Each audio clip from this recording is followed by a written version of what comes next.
Chapter 265. When Fang Yin was very young, there was a question that he could not understand. Why did Shimen Shueishue and Yi Gucheng have to fight on the summit of the Forbidden City? Why did the East Heretic, the West Poison, the South Emperor, and the North Beggar's supernatural powers have to be discussed on Mount Hua? Why did they have to choose such a high place to spar? If it wasn't someone else's roof, then it was on a famous mountain. Plains wouldn't do. Not a lake. The sea won't do? The canyon wouldn't do? Why did he have to choose a high place? Later, when Fang Yan's Taiji heart was first formed, he gradually found the answer to this question. When experts exchanged blows, it was only natural that they would do so on a high ground. If you are not at the top of Mount Hua, how will others know that you are an expert? If you climb to the top of Mount Everest to fight, then you would be a peerless master. If you went to outer space to fight with people, you would be a transformer. Besides, such a name sounded impressive, didn't it? If Shimen Shueishue and Yi Gucheng went to Zhangjiago to have a sword duel, others would say that it was a duel at Zhangjiago. Would Shimen Shueishue and Yi Gucheng still have the face to go out and meet people in the future? The tallest mountain in Flower City was the Sword Peak, which made Fang Yin feel deeply regretful. The wide-sleeved robe of Chiba revealed half of her fair breasts. His robe was actually empty, and his skin was so white, even whiter than a woman's. This filled Fang Yan's heart with anticipation. If the Qinya soldier froze to death on the top of the mountain, then he would win without a fight.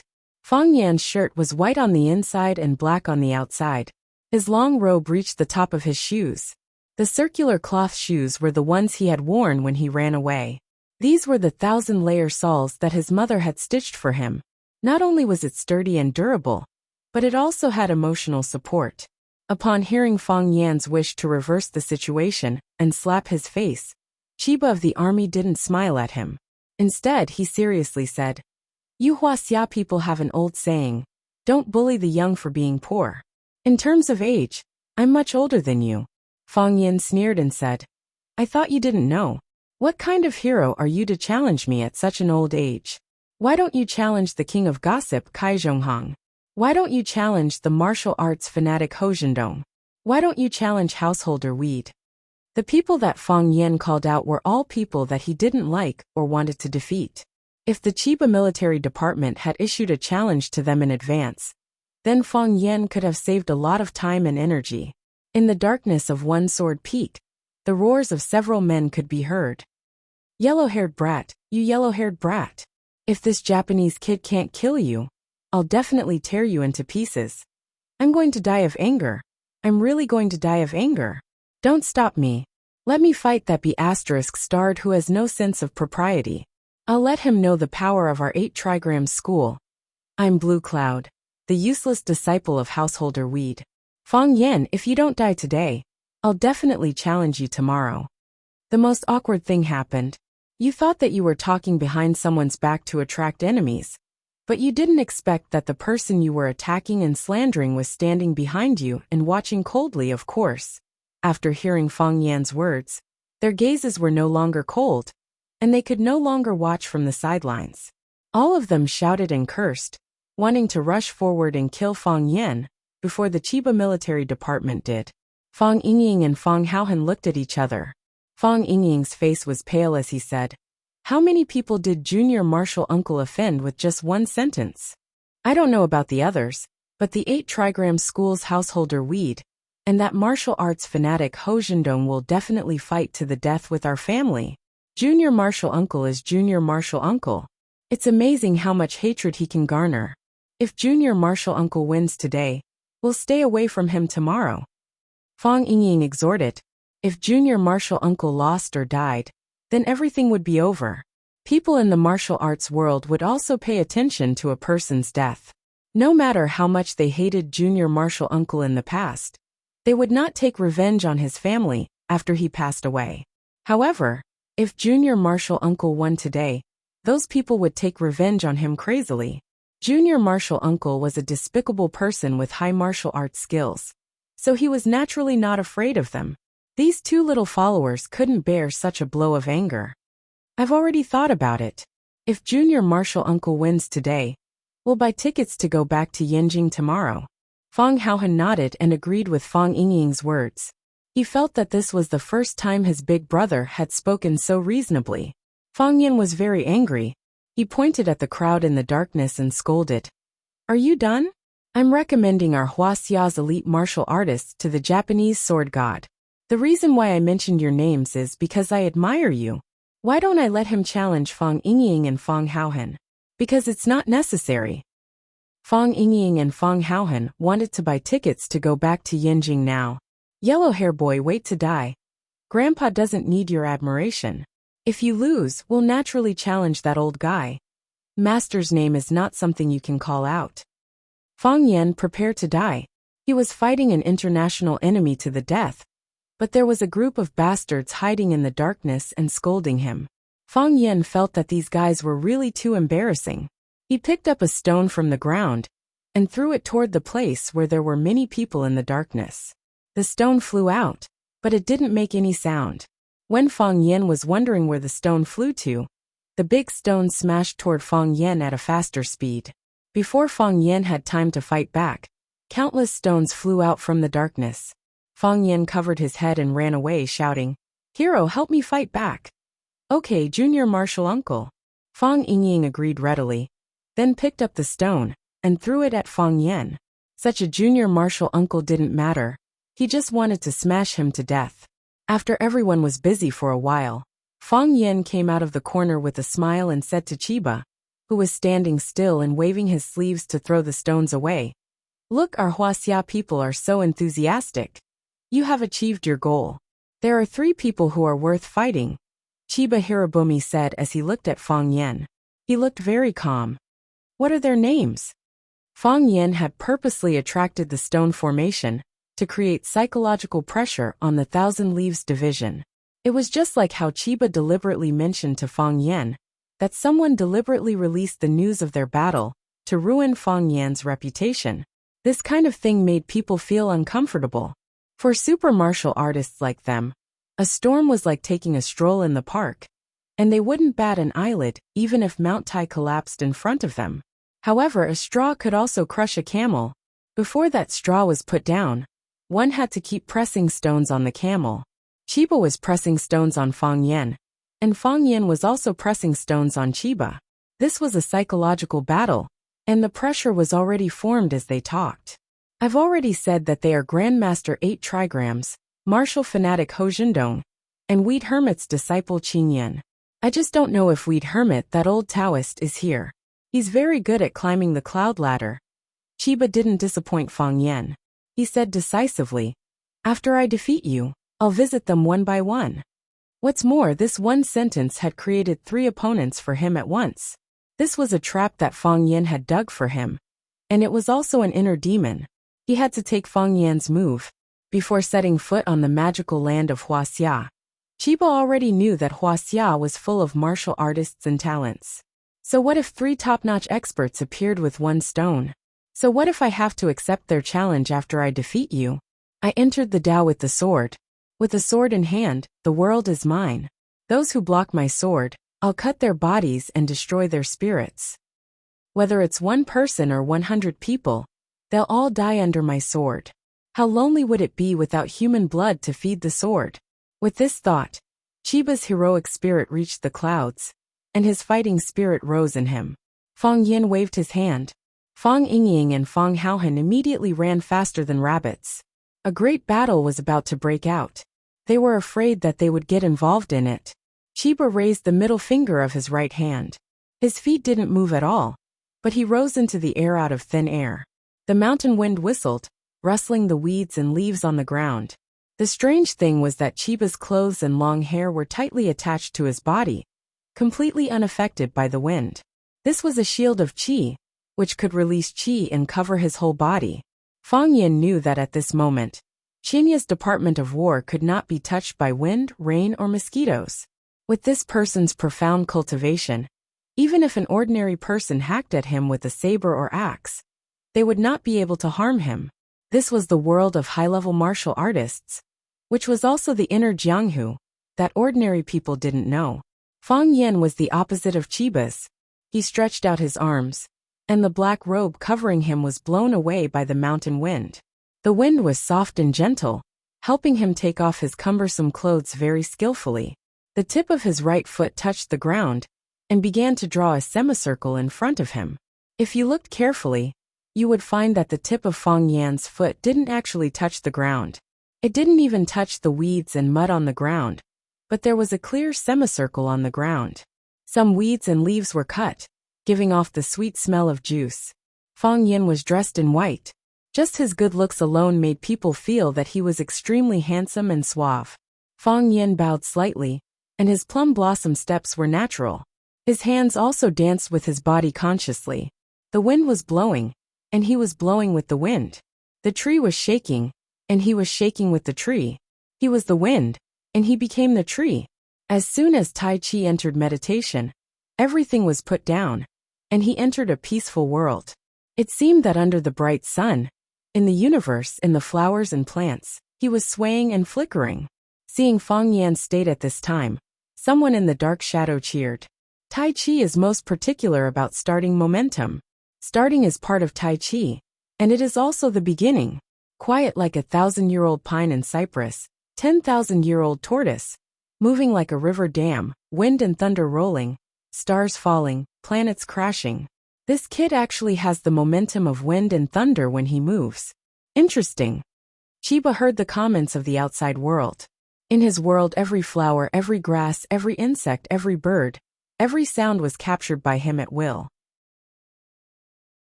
Chapter 266. When Lu Qingming rushed over, the Guanyin platform was almost crowded to the point that there was no place to stand. He looked up at the top of the mountain, but he couldn't see anything except the lonely cold moon. What are they looking at? Lu Qingming asked with a frown. There were so many people at the scene, but no one spoke. Everyone stretched their necks to look at the top of One Sword Peak. It seemed that an unprecedented battle was taking place there. Even if there were really people competing and fighting, they couldn't see it with their naked eyes. Was there a need to be so serious and devout? Young master, let's go a few steps forward. There's an old gentleman pavilion there. Our people have already inquired about it. That's the best place to watch the martial arts. Captain Ning He, who was behind Lu Qingming, whispered. Lu Qingming nodded and thought that it should be so. If he squeezed with these people, he wouldn't be able to see any good show. He could only look at these black heads and smell the hot, sweaty odor coming from their bodies. The Old Lord Pavilion was a simple and crude pavilion, with 4 stone pillars and an arched dome. There were no tables or chairs, and it was even difficult to shelter from the rain and wind.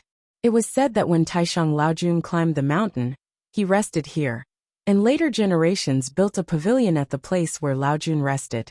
Wasn't Taishang Laojun an immortal? With a wave of his sleeves, he could go beyond the 9 heavens. Why did he have to rest halfway up the mountain after climbing One Sword Peak? When Lu Qingming came over, there were already several black figures in the pavilion. What was even more surprising was that they had prepared their own wooden tables, chairs, fruits, and wine for themselves. Lu Qingming's eyes turned cold. When he was about to ask Ning He who those black shadows were, someone took the initiative to greet him. Qingming, come here quickly. It's really boring to drink alone. You came at the right time. Jiang Zhulu. This was the voice of Jiang Zhulu, who rarely appeared outside recently. Lu Qingming didn't like to deal with Jiang Zhulu because he felt that the father and son, one was silent and treacherous, and the other was gentle and cunning. Neither of them were good people. Of course, how could there be good people in their circle? Since others had invited him, it would be extremely impolite to refuse. After all, they were all familiar with each other, so it was still polite to drink a glass of wine together. Moreover, if it weren't for the fact that he had been performing quite well recently and had an obvious upward trend in the Lu family, the proud and arrogant Jiang Zhulu wouldn't have taken the initiative to invite him over for a drink. Lu Qingming strode towards the old lord's pavilion. When he got closer, he discovered that Jiang Zhulu was holding a small telescope in his hand and was peering at the top of the mountain. Lu Qingming thought, in this kind of dark night, separated by such a long distance, no wonder when I saw them, I was just a black shadow, but he was able to recognize me at a glance. It turned out that he had the help of binoculars. She also thought that if he kept looking at her with binoculars, then wouldn't he be able to see the changes in her expression when she heard his voice? Feeling a little unhappy, he secretly decided that he would work hard to improve his self-cultivation in the future and strive to be able to keep a straight face no matter what happened. Jiang Zhulu put down the binoculars in his hand and smilingly said, "Come, Qingming. Let us brothers have a drink. This cool breeze is refreshing. The boundless winter moon is boundless. There are friends, good wine. And there's even someone who will put on a life and death show for us. Isn't life happy?" Lu Qingming took the wine cup that Jiang Zhulu brought over and clinked glasses with Jiang Zhulu. Then, the two of them simultaneously tilted their heads and drank the wine in the cup in one gulp. Putting down the wine cup, Lu Qingming sized up the decorations of the old lord's pavilion and asked with a smile, "Big brother Jiang has been here for a long time?" Of course, Jiang Zhulu didn't hide his thoughts. "Fang Yan is an old friend of mine. He is fighting with his life on the line and is in danger. How can I not be concerned about such a big matter? So, I had them come to Mount One Sword to survey the best viewing area and prepare a table and good wine. Every time Fang Yan wins, I drink. Every time Fang Yan takes a step back, I drink. He fights with his fists, I fight with my wine. Together, we will fight the Japanese sword god." Lu Qingming was very clear about the relationship between Jiang Zhulu and Fang Yan. Lu Qingming wasn't the only one who knew. There weren't many people in the upper circle of Huaqing who didn't know. Originally, Lu Chaoga was the Jiang family's daughter-in-law. Jiang Zhulu took care of Lu Chaoga in every possible way. Even Lu Qingming thought that the two of them would eventually be together. It was impossible for Lu Chaoga to escape the Jiang father and son's schemes. Because of Fang Yan's appearance, the situation underwent a shocking reversal. Lu Chaoga and Jiang Zhulio's relationship gradually drifted apart. Instead, she became more and more intimate with Fang Yan. More importantly, Lu Chaoga forced Jiang Zhulu to return their family's shares, but she secretly used the real Rubik's Cube technology to create an innovative energy company. Chaoyan Technology was a newly opened small company that was unknown to the outside world. However, it received the attention of all the energy giants in the country, or those who wanted to enter the energy industry. Because everyone knew that if there were no problems with the Rubik's Cube technology, whether it was used for military or civilian use, it would bring unimaginable profits to investors. Lu Chaoga founded Chaoyan Technology, but she sold her Longtu shares to the Lu family at a sky-high price. Now the Lu and Jiang families were fighting in the Longtu group. The two families were like fire and water, fighting for power and profit endlessly. This was also the reason why Lu Qingming was unwilling to approach Jiang Zhulu when he heard his voice. Now the relationship between the Lu and Jiang families was too tense. However, hearing Jiang Zhulu describe the relationship between him and Fang Yan in an interesting way, Lu Qingming also put down his hatred and took the initiative to raise his glass to Jiang Zhulu. He laughed and said, "Brother Jiang has sharp eyes. Do you think this glass of wine is a toast to Fang Yan for winning or taking a step back?" Jiang Zhulu raised his binoculars and glanced at the top of the mountain. He raised his glass and said, "My good friend is advancing and retreating. I don't even know if he won or lost. I don't care so much. Us brothers should have a good drink." Dang! The two glasses gently collided with each other, and the two once again raised their heads and drank the wine in the glass. Then they raised their glasses and laughed. When the clang rang out, the ice between them melted by a large chunk. Lu Qingming looked at Jiang Zhulu and asked with a serious face, "Brother Jiang, who do you bet on to win this battle?" Yes, what Jiang Zhulu said was right. Fang Yan was advancing and retreating like a butterfly. It was really difficult to predict where he would step next, whether he would take a step forward or a step back. Chiba Bing was in the air, with iron feathers and cold clothes, like a goshawk looking for food. Fang Yan was playing with the flowers. The white robe on his body was like a wave, moving up and down with Fang Yan's body. Fang Yan's body was like a white crane, proud and majestic, yet carefree and at ease. Chiba Bing's middle finger was raised like a sword, and his whole body was like a sharp sword. His back was still straight in the air. His body completely defied the principles of physics. If that powerful ability to stay in the air was imposed on any player, they would be able to jump from one end of the field to the other. Chiba Bing's energy penetrated the outer layer of his body, but it only absorbed clothes and hair, and tightly stuck to his body. It did not form a cyclone to absorb the grass and dust on the ground into his body. The energy was balanced, smooth, and free. There was no waste. This energy can be released and withdrawn, and it can be big or small. It has become a part of Chiba Bing's body. The Japanese god of swords lives up to his name. Someone in the dark finally said something good about Chiba Bing. It should be known that before, everyone was not very optimistic about Chiba Bing. Although they felt that Chiba Bing was known as the god of swords, he had already lost the upper hand by challenging a junior. He did this just to make a name for himself.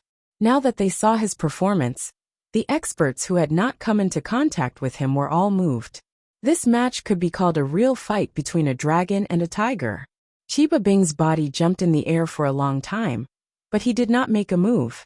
It was not that he did not want to make a move, but that he did not find an opportunity to do so. Fang Yin used the plum blossom steps, which contain the way of yin and yang, and waved his hands left and right, which blocked all the killing moves of Chiba Bing. Those seemingly cumbersome and boring movements made up for every flaw in his footwork. The more he waved, the more flaws in Fang Yan's defense. Yes, there was no flaw in Fang Yan's defense. Chiba Bing was not in a hurry at all. At least his expression was calm and gentle, and there was a faint smile in his eyes. His every smile and every strand of hair told others that he was not in a hurry. After all, he could break through the situation with just a thought. Whoosh! Chiba Bing's body suddenly disappeared on the spot. No, he was still in the same place, but it was just an afterimage. Moreover, in Fang Yan's eyes, countless afterimages appeared on the route that Chiba Bing took. Countless members of the Thousand Leaves military stood in the air, forming a human wall. This scene looked really strange. The real Chiba Bing appeared behind Fang Yan, and his middle finger lightly pointed at the back of Fang Yan's head. His movement was very gentle, and it did not look fast. He was like a benevolent elder pointing his finger at a child's head after he made a mistake and saying, "You naughty boy." After he finished pointing, the child really became a ghost. Finger sword. Chiba Bing used a finger sword to break the enemy's defense. This was Chiba Bing's choice, to use a majestic force to break an invincible defense. Generally, the opponent who used this move was an opponent with a great disparity in strength. For example, Fang Yin could use it on Fang Yingying. However, if Fang Yingying wanted to use it on Fang Yin, only death awaited him. Chiba Bing was very confident in himself. Even if there were millions of people, he would still go forward. Chapter 267. Li Bai once said that the Shu path was as difficult as ascending to heaven. To Chiba Sun, it was extremely difficult to climb the E-Sword Peak. Chiba Sun did not know martial arts, which was unbelievable to the Chiba family. The Chiba family passed down the Sword Dao, and they had produced countless Sword Dao experts. Regardless of gender, they would more or less learn some martial arts. Chiba Sun was an exception. It was not that Chiba Sun did not like martial arts, but she preferred the tea ceremony. Chiba Sun was worried that her skin would become rough, and her muscles would become firm after practicing the Sword Dao and martial arts. A tea artisan with rough skin and strong muscles was obviously not presentable. No matter how delicious the tea was, people would lose their appetite when they saw the image of the tea attendant, and the tea tasting effect would be greatly reduced. There were strict requirements for the tea leaves, the water, the heat, and even the pot to boil the water, and the pot to make the tea. Not to mention the tea master herself. To become an outstanding tea master, one had to be as beautiful as a lotus flower, and as gentle as spring water. The plate, the body, and the temperament were all indispensable. Since Chiba Sun was determined to become the most outstanding tea master in Japan, she had to give up on the pursuit of the Sword Dao. It was difficult to become a master if one was half-hearted. At least, that was what Chiba Sun thought in the past. However, when she saw her father personally making a cup of tea, she realized that she was wrong. She was so wrong that she was ridiculously wrong. If her father Hashirama Chiba was the best kendo master in Japan, no one would doubt it. However, If her father, Hashimoto Chiba, was said to be the best tea master in Japan, many people would turn their noses up at him. However, that was the truth. Sometimes, the same thought popped up in Chiba-sun's mind. If her father, Chiba-sun, had represented their school, it would have been difficult for Chin Etienne to win in the tea ceremony. Of course, that thought was ridiculous. How could her father represent Warren High School? Even if he won, no one would think that it was something to be proud of, right? Chiba-sun had no objections to Chiba-sun's tea ceremony. He would never ask his children to learn anything. However, since they were not martial artists, they were forbidden from entering the world of martial artists. So for tonight's match, the Chiba army took Chiba Haomu and his disciple Ching-in away, but left her in the custody of her family and forbade her from leaving the house. The person looking after her was an old servant of the family, the wet nurse who watched her grow up. She doted on her in every possible way and never disobeyed. Chiba Kaori couldn't help but giggle. She said that she was going back to her room to study, then tied a rope around her waist and jumped out of the window on the second floor. Now, she was already walking on the mountain path to the top of One Sword Peak. Ah! Chiba Kaori exclaimed. A sharp thorn pricked her finger, and a drop of red blood flowed from between her fingers. Even Chiba-sun was in excruciating pain. Little girl, are you okay? A hoarse voice came from behind. This hoarse voice was not unpleasant to hear. On the contrary, it sounded very magnetic. Chiba Kaori was startled. She turned around abruptly and asked, "Who are you?" A woman in black looked at Chiba Kaori in confusion and said, "Aren't you from Huaxia?" "I'm Japanese," Chiba Kaori said in English. "No wonder you have a weird accent." The woman also spoke to Chiba Kaori in English. "Little girl, it's so late. Why are you climbing the mountain by yourself? Don't you know it's dangerous?" "I know," Chiba Kaori said. "But I have to come for a reason." "What reason?" the woman in black asked. "Two men are having a match at the top of the mountain," Chiba Kaori said. "I know that. I'm also here for the competition at the top of the mountain," the woman said. "You're here to watch the match too? But it's too dangerous.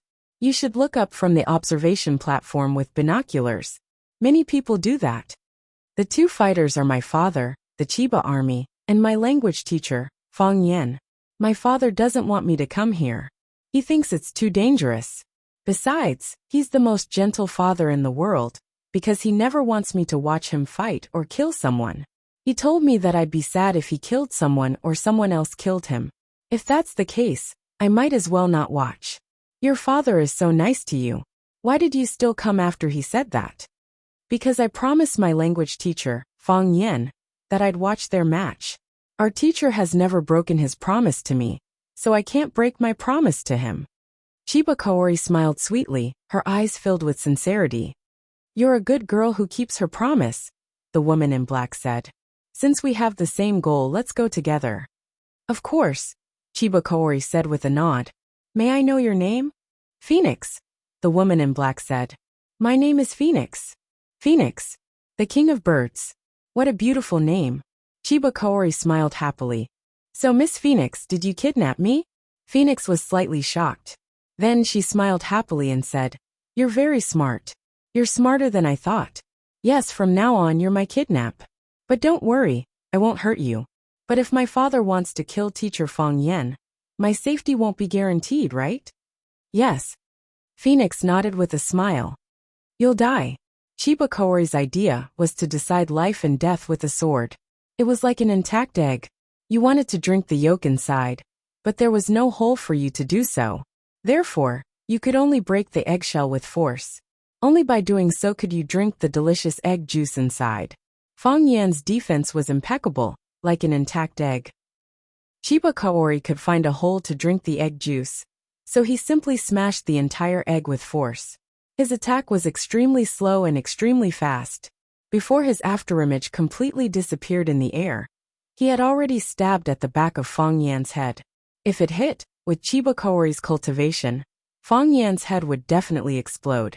Fang Yan's left foot just happened to walk to the koan position. He knew where Chiba Kaori was and what he was going to do, but it was too late for him to turn around. Not only could he not turn around, but his body staggered forward. Bang! This was the cheerful sound when the strength on his finger was released to the extreme. Chiba Shinobu thrust his sword, which stuck close to Fang Yan's back. Fang Yan's clothes seemed to be cut by a sharp blade, and there was a huge cut at once. When Chiba Kaori sent out his sword, Fang Yan's body turned rapidly, then turned 180 degrees, and punched at Chiba Kaori, who was following him. Chiba Kaori did not change his move. Once again, he stabbed at Fang Yan's fist with his finger sword. A finger against a clenched fist. Everyone would think that the fist would win. But what if it was a sword against a clenched fist? For Chiba Kaori, the sword was a sword, the branch was a sword, the finger was a sword, the palm was a sword, the body was a sword, everywhere was a sword, and the world was a sword for others. It was just a finger. But to him, it was an incomparably sharp treasured sword. The distance between the two narrowed in an instant. When Fang Yan's fist was about to be poked a big hole by Chiba Kaori's finger, Fang Yan suddenly stretched out his palm. Yes, he turned his fist into a palm, and his body continued to rush forward. Then his palm cut toward Chiba Kaori's wrist. Chiba Kaori laughed silently. He liked such an opponent, who was young, smart, and not weak. His body sped up 10 times for no reason. Ignoring Fang Yan's hand knife cutting toward his wrist, he used his body to hit Fang Yan's body fiercely. The two rushed in the same direction. Clang! Fang Yan failed to dodge, and hit Chiba Kaori's arms hard. Then his body was sent flying backwards. Crack, crack. Fang Yan's body slid on the ground, crushing countless flowers, plants, and some small stones along the way. Bang! It was not until his body hit a big stone that he stopped with difficulty. The pain in his chest was excruciating. It was as if Chiba's attack had shattered all his internal organs. There was a sour and sweet taste in his throat. He licked his lips, and a warm liquid flowed out. Junior Martial Uncle. Fang Yingying came out from the corner again, and wanted to help Fang Yan. Fang Haohan grabbed Fang Yingying's arm, and didn't let him come over at this time. Fang Yan waved his hand, indicating that they didn't have to worry. He wanted to smile at them, but the smile was a little like a grimace. He wiped the blood from the corner of his mouth, and struggled to get up from the ground. Only then did blood ooze from Fang Yan's back. It turned out that when Chiba Kaori's finger sword stabbed at the back of Fang Yan's neck, although Fang Yan avoided Chiba Kaori's ultimate skill with drunken crane riding the wind, his clothes and flesh were still cut by his sword chi. Because the fight between the two was too fast, it was only the blink of an eye from the beginning to the present, so the blood had time to appear. Just now, everyone only saw that Chiba Kaori's clothes were torn by him. Chiba Kaori's body slowly landed, and his wide-sleeved robe fluttered in the wind. His whole body was bathed in the moonlight, like a white-clothed god of war. Chiba Kaori looked at Fang Yan, who had just been injured by him, and said, "The body can also be used as a sword. Be careful." "Thank you." Fang Yan bowed to thank him. "This is my first round of failure." Chapter 268. Dang! The glass in Jiang Zhuliu's hand fell to the ground, and he shouted excitedly. Fang Yan was sent flying. Lu Qingming wasn't as well prepared as Jiang Zhuliu, and he didn't have binoculars to look through. Seeing Jiang Zhuliu's joyful expression, he thought to himself, "Didn't you just say that we're good friends? You fought me with fists, and we fought the Japanese sword god together in a drinking battle." Of course, Lu Qingming never believed Jiang Zhuliu's nonsense. Anyone in Huaqing with an IQ of more than 50 wouldn't believe it. Saying the opposite of the truth, and saying the bad things nicely was a basic skill that they were trained to learn since they were young. Jiang Zhuliu generously handed the binoculars in his hand to Lu Qingming and said, "Qingming, take a look too. It's really exciting." Lu Qingming waved his hand and said with a smile, "A gentleman doesn't take what others like. I think Big Brother Jiang needs this binoculars more at this moment. I don't know anything about martial arts, so I'm afraid I can't understand it. Why don't we drink and listen to Big Brother Jiang explain?" Jiang Zhuliu put the binoculars on the table and said with a smile, "Actually, I don't understand either. I'm just watching the show." Jiang Zhuliu took the initiative to raise his glass to Lu Qingming and said, "Come Qingming, let's drink to Fang Yan." Fang Yan was sent flying. Lu Qingming said, "That's not a good reason to urge us to drink." Let's drink to Fang Yin being sent flying. Lu Qingming laughed and raised his glass to touch Jiang Zhulio's. He said, "This needs to be drunk 3 times in a row." "That won't do. If Fang Yin is sent flying once, and we drink 3 times in a row, we'll probably be drunk before we even see the result of the match. Qingming, take it slow, there's no rush. Leave half of your brain and one clear eye. I can feel that the real show is yet to come. Big brother Jiang is right." Lu Qingming nodded. "Then let's leave half of our brain and one clear eye and wait for the show to begin. It seems that I already have the answer to my question. Big brother Jiang bet on the Japanese sword god winning? No, I am betting that Fang Yin will win," Jiang Zhulu said with absolute certainty. "Oh, why?" Lu Qingming was puzzled. I always feel that Fang Yin will win, because he has never lost. Since the first time I met him, he has never lost. Countless times, when I thought he would lose, when I thought he would die, he won and came back to life. Tell me, how can people feel at ease and boldly place all their bets on such a person? Didn't we just drink a toast to him being sent flying? Because I want him to lose. I hope he dies." With a gloomy expression, Jiang Zhulu said with a firm voice, "Qingming, us 2 brothers don't need to test each other anymore. You and I have the same goal, and you and my enemy are the same." Ever since the Lu family entered, the Jiang family and the Lu family fought fiercely on the battlefield of Longtu Group. This was purposely done by Lu Chaoga. She set up this whole situation long ago to drag us into the quagmire of Longtu and make it hard for us to get out. While she went into battle with a bold and decisive company recruitment team, we spent all our time and energy on this, so it would be hard for us to take revenge and threaten her. In order to fight for control of Longtu, the Jiang family suffered heavy losses, and the Lu family is a newcomer, so they have to pay 10 times or even 100 times the price to gain a foothold. This war can't continue any longer. It will only drag our Jiang family and Lu family down. Just hindering our development is enough to destroy Longtu Group. Lu Qingming played with the glass in his hand and said, "Big brother Jiang means a truce? What kind of truce?" Jiang Zhulu sighed softly. He had already said it so clearly, but Lu Qingming still wasn't willing to show the corresponding sincerity. Just based on this point, he was far inferior to the Lu tree. If the Lu tree was sitting in front of him, the 2 of them would have already started discussing the conditions of a truce, and he wouldn't be testing the waters again. "Qingming, what conditions do you have?" Jiang Zhulu asked with a smile. "Say whatever you want. In any case, this is a private discussion between us brothers, it doesn't count. Isn't that right?" The discussion between the 2 of them obviously counted. If the conditions were suitable, the Jiang family and the Lu family would reconcile according to the framework of this large agreement. They were the vanguard and the vanguard of the 2 families. This was the meaning of the existence of the family's spokesperson. Lu Qingming's fingers lightly knocked on the table and said, "Just like what Big Brother Jiang said, the Lu family suffered heavy losses in the Jiang family. If we easily withdraw, I'm afraid it would be a bit too embarrassing." Jiang Zhulu looked at Lu Qingming and said, "The Lu family will completely withdraw from Longtu and sell all the shares in their hands to the Jiang family. The Jiang family is willing to give a reasonable price. Don't worry, the Jiang family will definitely not embarrass the Lu family. The more friends, the easier the road. The Jiang family is still very willing to make more friends." Lu Qingming was hesitant. This matter really wasn't up to him to decide alone. He had to go back and report to his uncle, who was also the father of the Lu tree. This was really a complicated relationship between people. Jiang Zhulu knew what Lu Qingming was thinking and advised, "Qingming, the uncles are all smart people.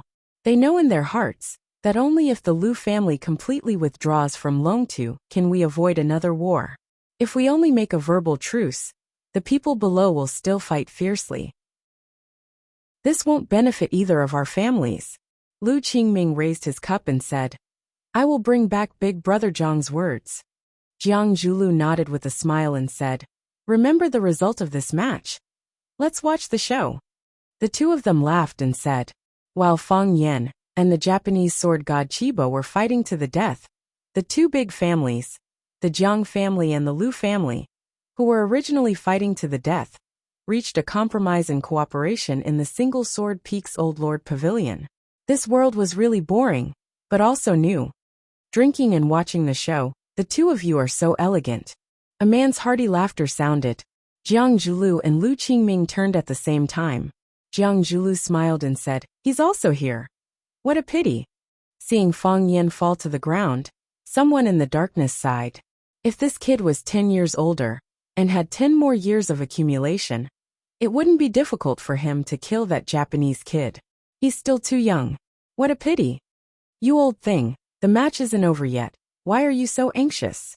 Who said that the current Fang Yan isn't that Japanese's opponent? Didn't he stand up again? You're not convinced?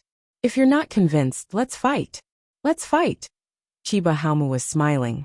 He was smiling happily, but there was undisguised cruelty in his eyes. Chiba Haomu pointed at Fang Yan, who had just gotten up from the ground, and said in a vicious voice, "Qing Yin, don't you think he looks like a dog?" Chiba Haomu had watched the movie Journey to the West, starring Huaxia, Zhou Xingshi, and there was a line in the movie that left a deep impression on him. He looks like a dog. He felt that Fang Yan looked like a dog, a defeated dog that was about to be slaughtered for meat. This is just the beginning. Qing Yan's voice sounded, but he couldn't see where he was. What? Do you think he still has a chance to turn the tables? Qing Yin, my father is your master. He's the greatest swordsman in the world. No one can defeat him. Not in the past, and not in the future. After a while, Qing Yin's voice sounded again. Master has also been defeated before. Qing Yin. Chiba Haomu was furious. If you can't face yourself and your opponent, you'll never be able to step into the realm of true kendo. Are you lecturing me? I'm reminding you. Chiba Haomu nodded and said, I understand. I'll face myself, and I'll respect my opponent. But my father will definitely win. Just like he won countless times in the past. I've never doubted that. Chiba Haomu was an expert, and a rare opponent. Facing such an enemy would always make one feel powerless.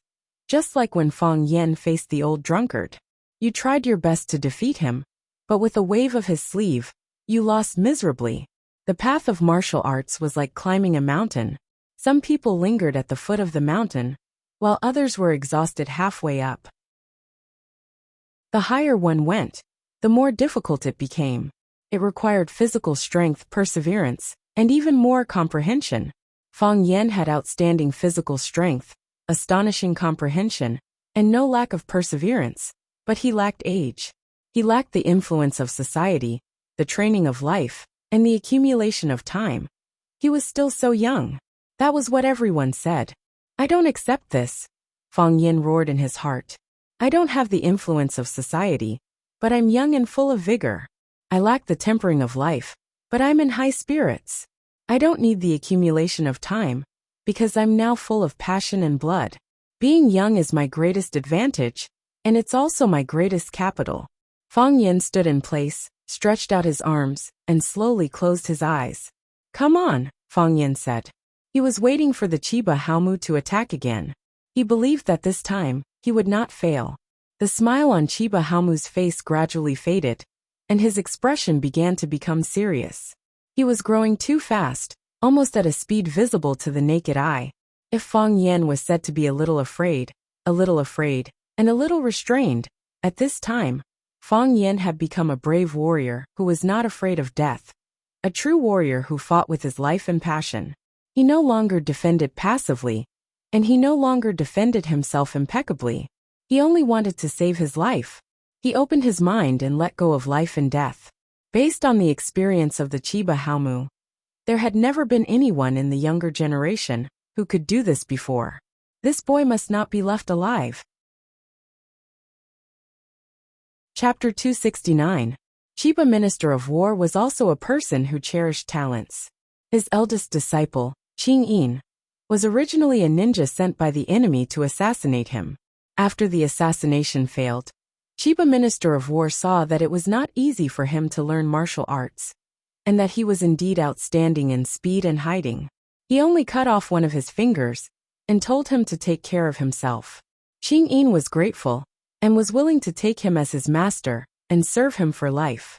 The butler he left in Japan to look after the house, the Prairie Lord, was originally an expert from the Japanese royal family.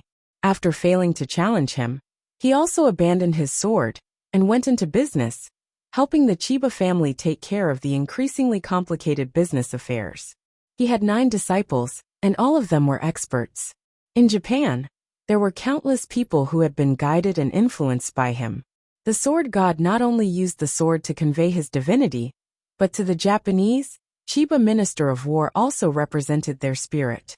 Benevolent spirit, fearless spirit, invincible spirit. At a young age, Chiba Shinobu became known as the God of Swords. He defeated the invincible Japanese, and his challengers grew from 1 to 10,000, and from 10,000 to 0. After many years, he finally gained a great reputation, and his life returned to peace. However, there was a man from Huaxia who did the same thing as him. That man swept through the 36 islands of Japan alone, and finally fought with him on Mount Hachibi. One was good at defense, and his defense was watertight. The other was good at attacking, and his attacks were fierce and violent. What would the result be when the sharpest spear met the sturdiest shield? After a day and night, the two of them were evenly matched. Chiba Minister of War was unconvinced and wanted to fight again. The man replied, "Childish. Childish." These 2 words were like needles nailed into his eyes and stuck in his throat, making him restless and unable to sleep. Why childish? How is it childish? He once again calmed down and comprehended the sword day and night. Finally, his swordsmanship improved greatly once again based on his original technique. He swung out more and more sword shadows, and the sword shadows he swung out became fewer and fewer. After experiencing such a painful process, he no longer had to swing his sword. That was because he was a sword, and everything in the world was a sword. He and the sword had long become one. Chiba Minister of War came to Huaxia, and a simple visit to the school actually caused him to return seriously injured. Chiba of the Ministry of War was shocked. After asking for the details, he found out that he was injured by a teacher of Huaxia. Tai Chi again, the person who swept through the 36 islands of the East Ocean, fought with him for a day and a night, and even called him childish, also used Tai Chi, and that man was called Mo Qingdi. Chiba knew that he had to do something like that. He had to come to that land and conquer that land. Originally, he thought that there would be other East Asian masters who would challenge Huaxia before him, to feel the profoundness of their martial arts, to appreciate the magnificence of their martial arts, and to sacrifice and bleed. But he waited for years and years, and such people did not appear. Chiba Shinobi was extremely sad. Some of Huaxia's people came to sweep across the East Ocean. But why did none of the East Ocean experts have the courage to conquer Huaxia? Later on, he understood that everyone was looking at him, because he was the Japanese sword god. The moment Chiba Shinobu saw Fang Yan, he sensed a familiar aura. The same posture, the same arrogance, the same youth, simple and unfathomable. And even the way he smiled was somewhat similar. He was very similar to Mo Qingdi, who called him childish. When he tried to make a move, Fang Yan dodged it easily. This made him confirm again that it was that man, or at least had a close relationship with that man. Because when he fought with Mo Qingdi, that man also avoided his first killing move with the same steps.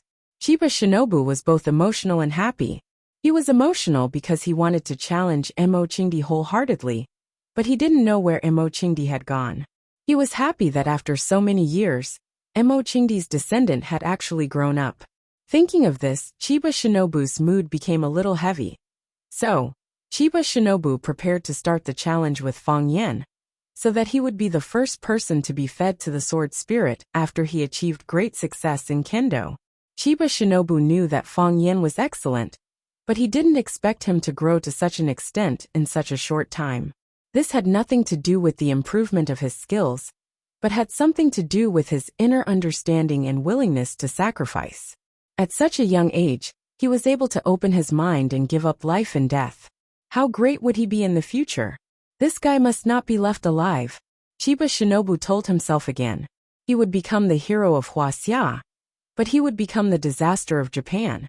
He could swear with everything that he had that when this guy felt it was necessary, he would sweep across Japan single-handedly, like his predecessor, Mo Qingdi. No, at least Mo Chingy felt it was necessary. He wanted to fight with the heroes of Japan and test the depth of Japanese martial arts.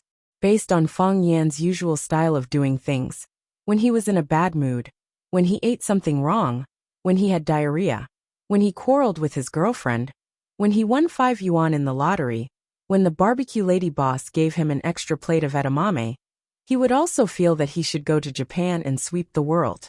At that time, how would Japanese martial arts exist? Where would the dignity of Japanese martial artists be? This guy must not be left alive. This was the 3rd time that Chiba Shinobu told himself. Chiba Shinobu moved. He didn't jump or fly away, nor did he make any fancy or complicated movements. He just walked towards Feng Yan step by step, just like how a normal person would walk. He was like a kind elder, like a kind friend, who just wanted to pat you on the shoulder, touch your head, and tell you that you did a good job. However, if your vision was bright enough or your senses were sharp enough, you would find that wherever Chiba Shinobu went, the plants would wither and the rocks would turn to ash, leaving no chance of survival. Sword incineration, someone shouted in the dark. This is sword incineration. Wherever it goes, not even a blade of grass will grow. This old monster actually comprehended the sword incineration? This kid is in danger, someone said. This kid is a good seedling. Feng Hui, that old thing, is really lucky to have a grandson like this. No matter what, he's still our kid. We can't just watch him be killed by a little Japanese. I'll help if I have to. You can forget about it. Open your eyes and see. That kid's eyes are still closed. Doesn't he know that he's in danger? Doesn't he know how powerful sword incineration is? It seems that he has a way to deal with it.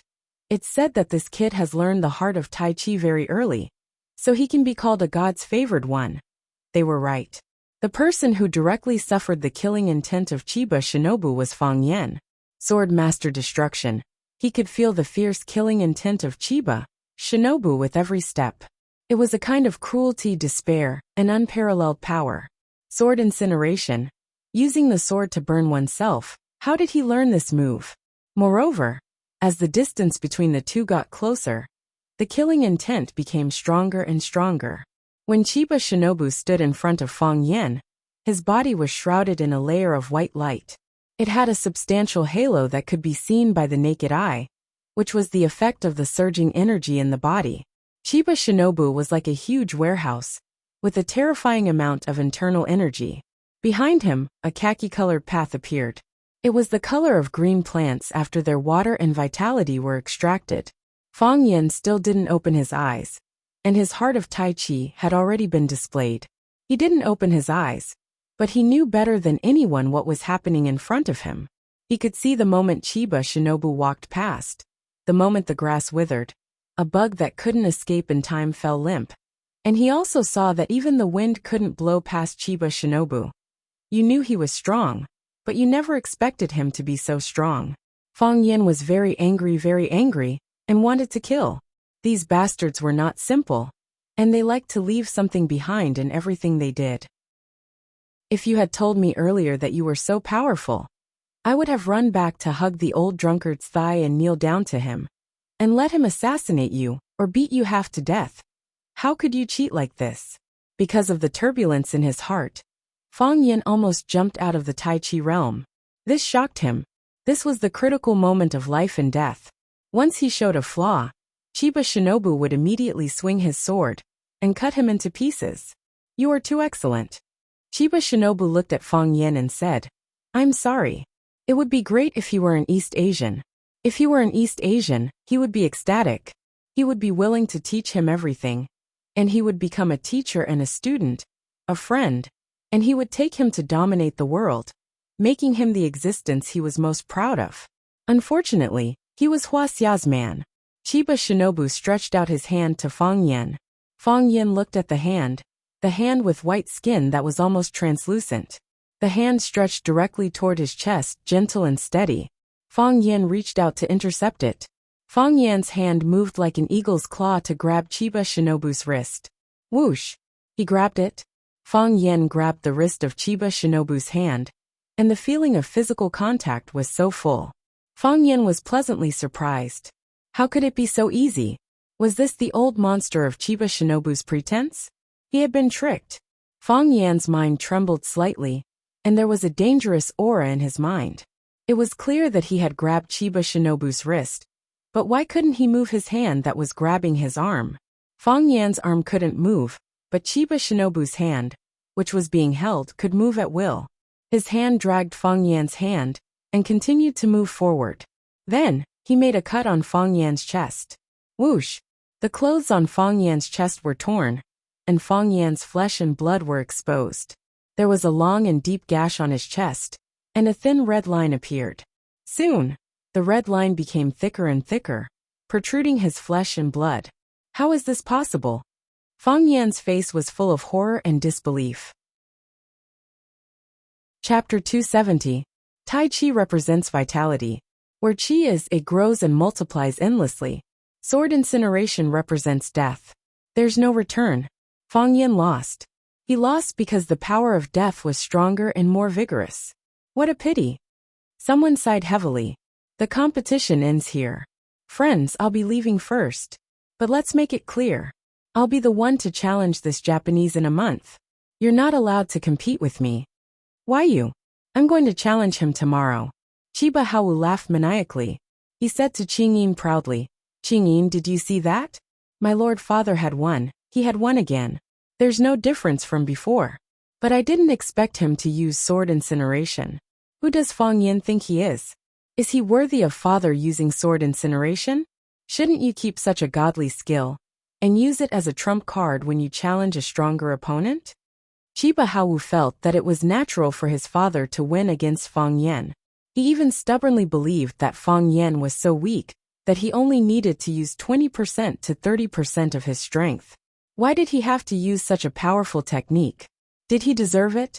Qingyin looked at the proud Chiba Hawu and said, Fang Yan is nothing. He's worthy of master using sword incineration. Master knows his opponent better than we do. He knows what kind of opponent he's facing, and what kind of technique he should use. Chiba Hawu glanced at Qingyin's position with dissatisfaction. He didn't like Qingyin, because he was always hiding in the dark, sneaky and couldn't be seen. Even when his father won a great victory, he still put on a dead face. Someone who didn't even know how to smile was really annoying. Chiba Hawu looked very disheveled after climbing the mountain. She had underestimated this trip. If it wasn't for the woman who kidnapped her helping her from time to time, she wouldn't have been able to climb the steepest peak of Sword Peak.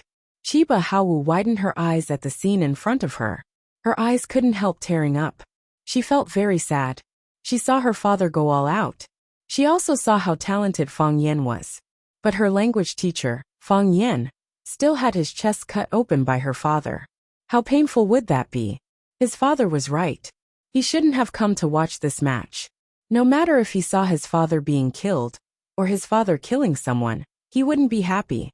Phoenix looked at Chiba Kaoru, whose eyes were brimming with tears, and said with a smile, Are you feeling sad? Why must it be like this? Chiba Kaori asked. Because they are all men with goals, Phoenix said. This pursuit is too big.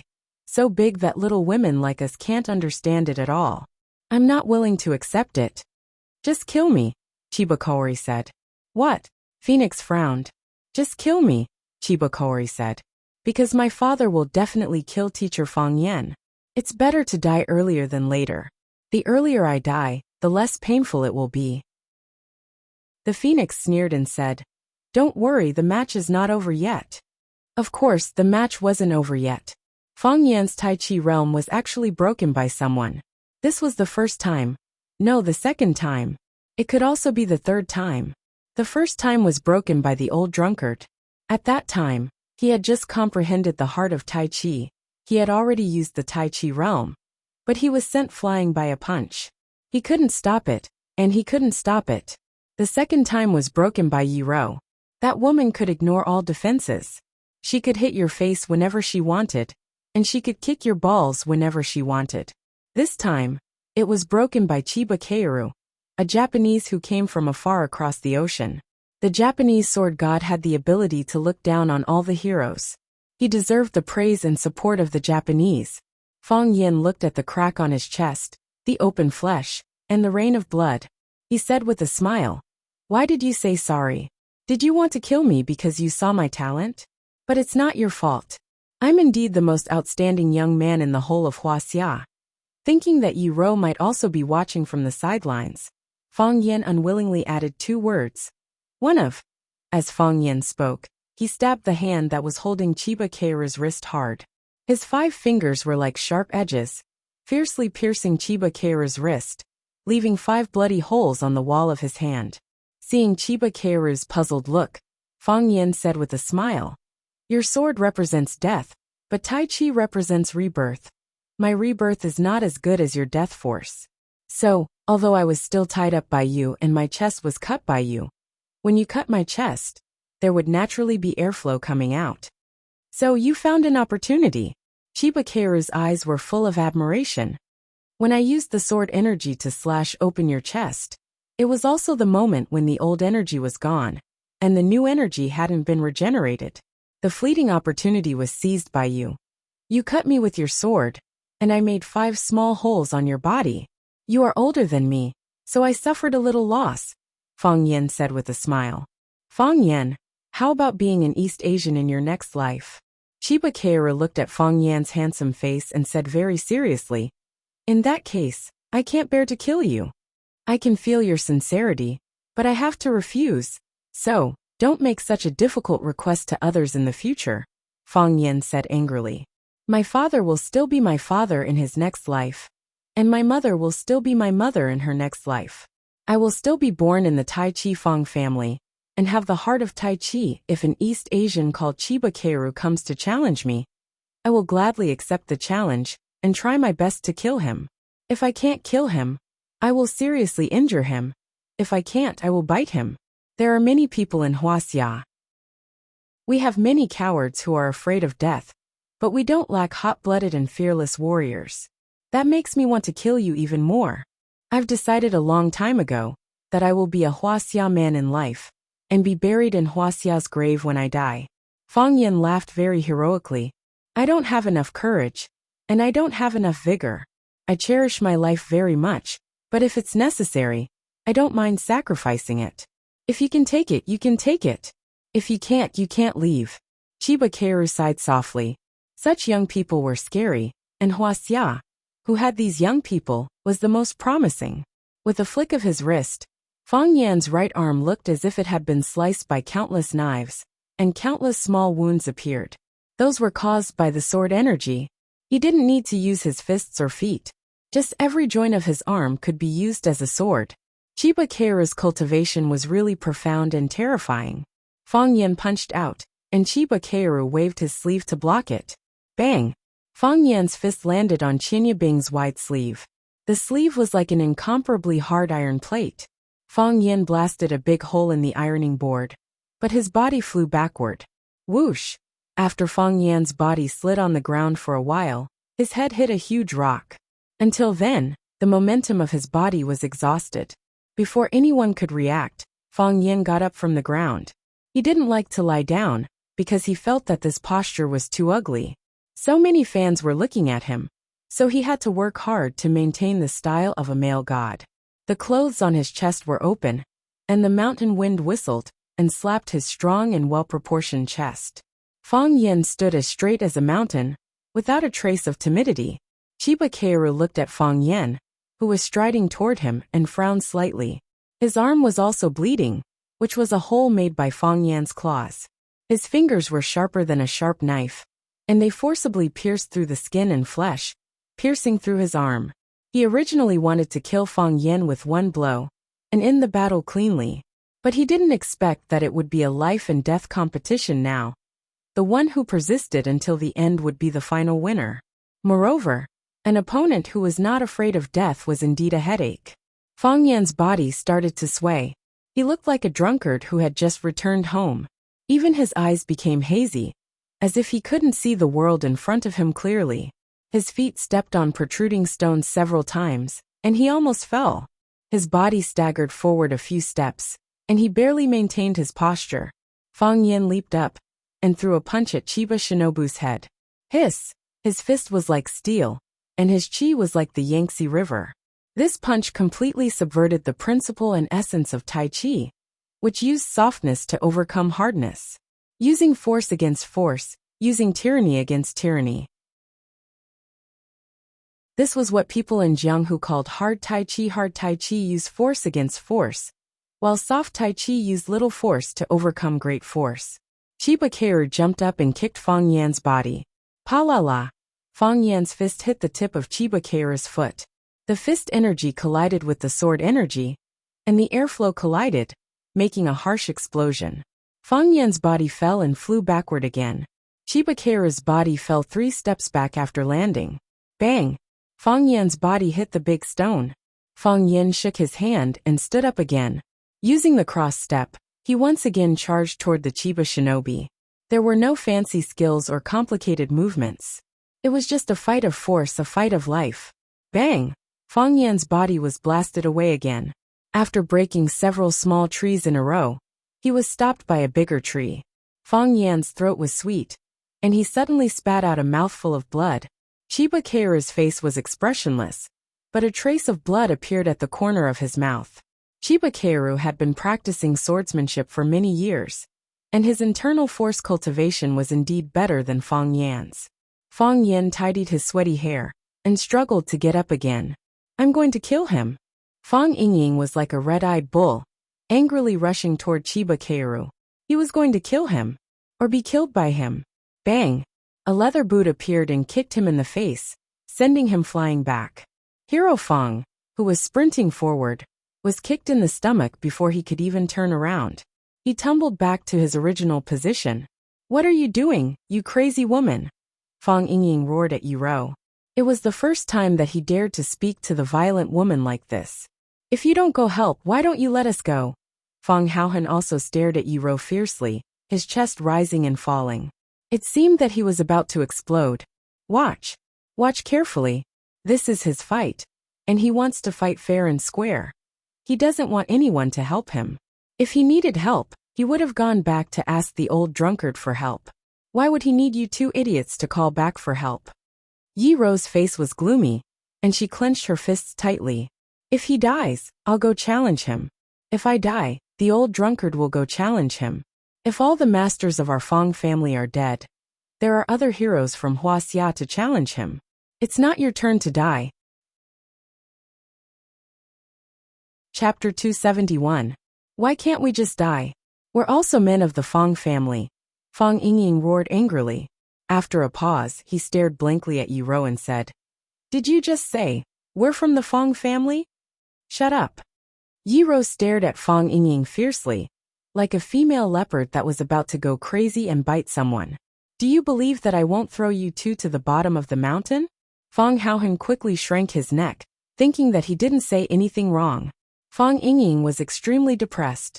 He ran back and forth like a trapped beast and said, No, I'm going crazy. I want to kill. I want to kill. Yiro sneered and said, Go kill if you want to. What are you shouting for? You won't let me challenge the Qinya military department again, Fang Yingying said angrily. His eyes lit up and he said, What do you mean? Get lost. Fang Yingying winked at Fang Haohan, and the 2 ran away together. He said, Let's get lost now right now. Soon, Fang Yingying and Fang Haohan rolled to the front of Qinya Haohan. Qing Yin, who had been hiding in the dark, finally showed up and stood in front of Qinya Haohan. He stared at Fang Yingying and Fang Haohan with vigilance and said, What do you want? Qing Yin had been studying the Huaxia culture with his master, but his Huaxia language was not standard, so he had to listen very hard to understand. Of course, Fang Yingying and Fang Haohan didn't want to understand too well.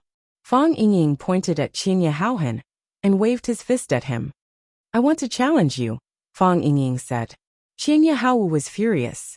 Although he didn't understand what Fang Yingying was saying, he could understand Fang Yingying's actions. He raised his sword and was about to accept Fang Yingying's challenge. Qing Yin blocked Qinya Haohan once again, then looked at Fang Yingying and said, I challenge you. Your target is me. Fang Yingying was amused. He pointed at Chiba Haomu and said, Why doesn't that little bastard dare to accept the challenge? Is he afraid of losing? He's still a minor, Qing Yin said. Are you going to bully a child? Fang Yingying was stunned and said, I'm also a child. What's wrong with a child challenging another child? Why can't he fight with me? Qing Yin carefully looked at Fang Yingying's chubby face. He really couldn't treat him as a child. Tell him to admit defeat, Fang Yingying said. If you tell him to admit defeat, I won't challenge him. I'll challenge you. What is he saying? Qian Yahao stood behind Qing Yin and asked in an unfriendly tone. They want to challenge you, Qing Yin said. Damn it. Qian Yahao sneered. Tell them that I accept their challenge. If you die, what's the point of your father winning this match? Qing Yin asked. Qian Yahao's face alternated between green and white. He hesitated again and finally said to Qing Yin, I'll leave this matter to you. Don't let down the prestige of a martial artist. Although Qin Yahao was young and impetuous, he wasn't an idiot. His father was beating up Fang Yan. At this time, Fang Yan's two friends took the initiative to come to him, obviously wanting to get back at him. He wasn't afraid of such a challenge. But what if those Huaxia people cheated? One of them was fat and chubby, the other was skinny and shriveled. Both of them were obviously not good people. Qing Yin sighed in relief. He was afraid that this young man would do something stupid. Qing Yin looked at Fang Yingying and spoke in a tone that was neither servile nor overbearing. He's willing to admit defeat. He's no match for you right now. Do you have any backbone? Fang Yingying was furious. His opponent's choice made him very disappointed and regretful. In his estimation, after hearing his challenge, that brat should have drawn his sword in anger, only to be beaten to a pulp. He didn't think he'd admit defeat like that. Qing Yin's head was hidden under his hoodie, so his expression couldn't be seen. He looked at Fang Yingying, made an inviting gesture and said, I know what you want to do. I don't mind being tricked. If you want to challenge me, I'll accept. Fang Yingying nodded and said, that would be for the best. I just want to kill someone, as long as it's one of your people. As you wish, Qing Yin replied. After that his body disappeared, then reappeared behind Fang Yingying, slashing at Fang Yingying's neck. Fang Yingxiong spun on the spot like a fat spinning top.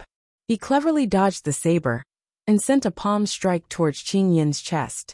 Qing Yin didn't think that this fatso would have such quick reflexes and speed. From Qing Yin's perspective, this guy's speed should be about the same as his own.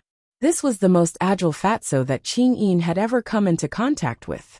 Once his attack failed, he turned around and ran.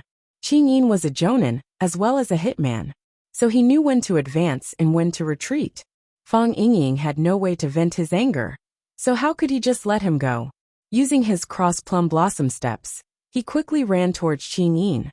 It made his body invisible. While Fang Yingying and Qing Yin were busy fighting, Fang Haohan looked at Chiba Haomu, his hands itching to beat him up. However, Qing Yin had already admitted defeat on Chiba Haomu's behalf, so he couldn't just run over and beat him up for no reason, right? That would be too rude, and he would be laughed at. So Fang Haohan looked at Chiba Haomu and said, I want to challenge you. Do you accept my challenge? Bastard. What the hell do you Huaxia people want? Chiba Haomu was really angry. He knew that these guys didn't have good intentions, but he couldn't understand Huaxia language, so he couldn't express his anger. Even if he shouted, it was in English. He knew that if he spoke Japanese, the vegetable in front of him wouldn't be able to understand. Fang Yingying was tall and thin, like a small tree.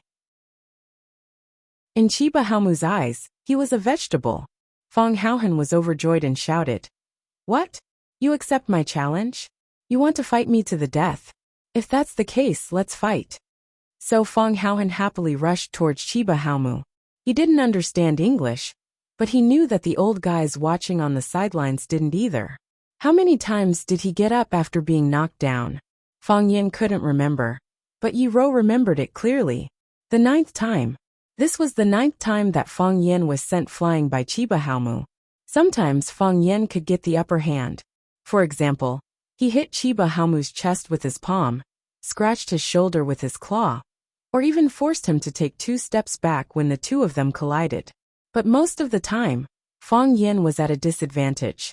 He attacked fiercely and fought with Chiba Haomu in such a way that he almost didn't care about his own life. It seemed really stupid to hurt one's own life, but he didn't care. I've been smart my whole life. Let me be stupid this time, Fang Yin said to himself. When Chiba Haomu came to challenge him, he knew that he couldn't retreat. He couldn't admit defeat. He had persisted until now with the stubbornness of a child. Didn't it look stupid? Yes, it was. But there were too many smart people in Huaxia. There had to be a few such fools. They didn't want to live, and they weren't afraid of death. In the face of the alien race's challenge, they didn't give in or take a step back. They wouldn't retreat even if they died. Sadly, Fang Yan's injuries were getting worse. The flesh on his chest was torn open because of the fierce fight. Not only did the bleeding not slow down, but it was also getting faster and faster. Fortunately, he had brought a layer of golden chrysalis muscle nourishing powder. Otherwise, he would have died from excessive blood loss. His clothes were tattered, and his face was full of scars. Because every time he was lying on the ground, his head would hit a rock or a tree, and his whole head would be bloody. The blood on his face made him look like a man-eating devil who had just crawled out of hell. Fang Yan. Yi Ro couldn't help but call out. Fang Yan waved his hand in the direction of Yi Ro and said, "Don't wait for me. Find a good man and marry him." Yi Ro was so angry that she couldn't speak. "Who said I'd wait for you? What does it have to do with you whether I get married or not?" Fang Yan stood in front of Chiba Haomu for the 9th time. He grinned and said with a charmingly naive look, "It's time to end this." "It's time to end this," Chiba Haomu also said. He wanted to end this battle as soon as possible, because he was afraid that he wouldn't be able to do it if the fight continued. He was really an excellent young man. Unfortunately, he wasn't an East Asian. He pulled out his right hand, and a silver light appeared in his palm. A soft sword. There was a soft sword tied to his waist. Chiba Haomu raised his right hand high, and the sword soared into the sky. The soft sword swayed and made a crackling sound in the air. That was the sound of the sword energy colliding with the air. Fang Yan's footsteps paused slightly. This sword is called unfathomable, derived from the unfathomable meaning of swordsmanship, Chiba Haomu said. You can choose a weapon that suits you best, Chiba Haomu said. Chiba Haomu was stunned and murmured, "Father, he also uses a sword?"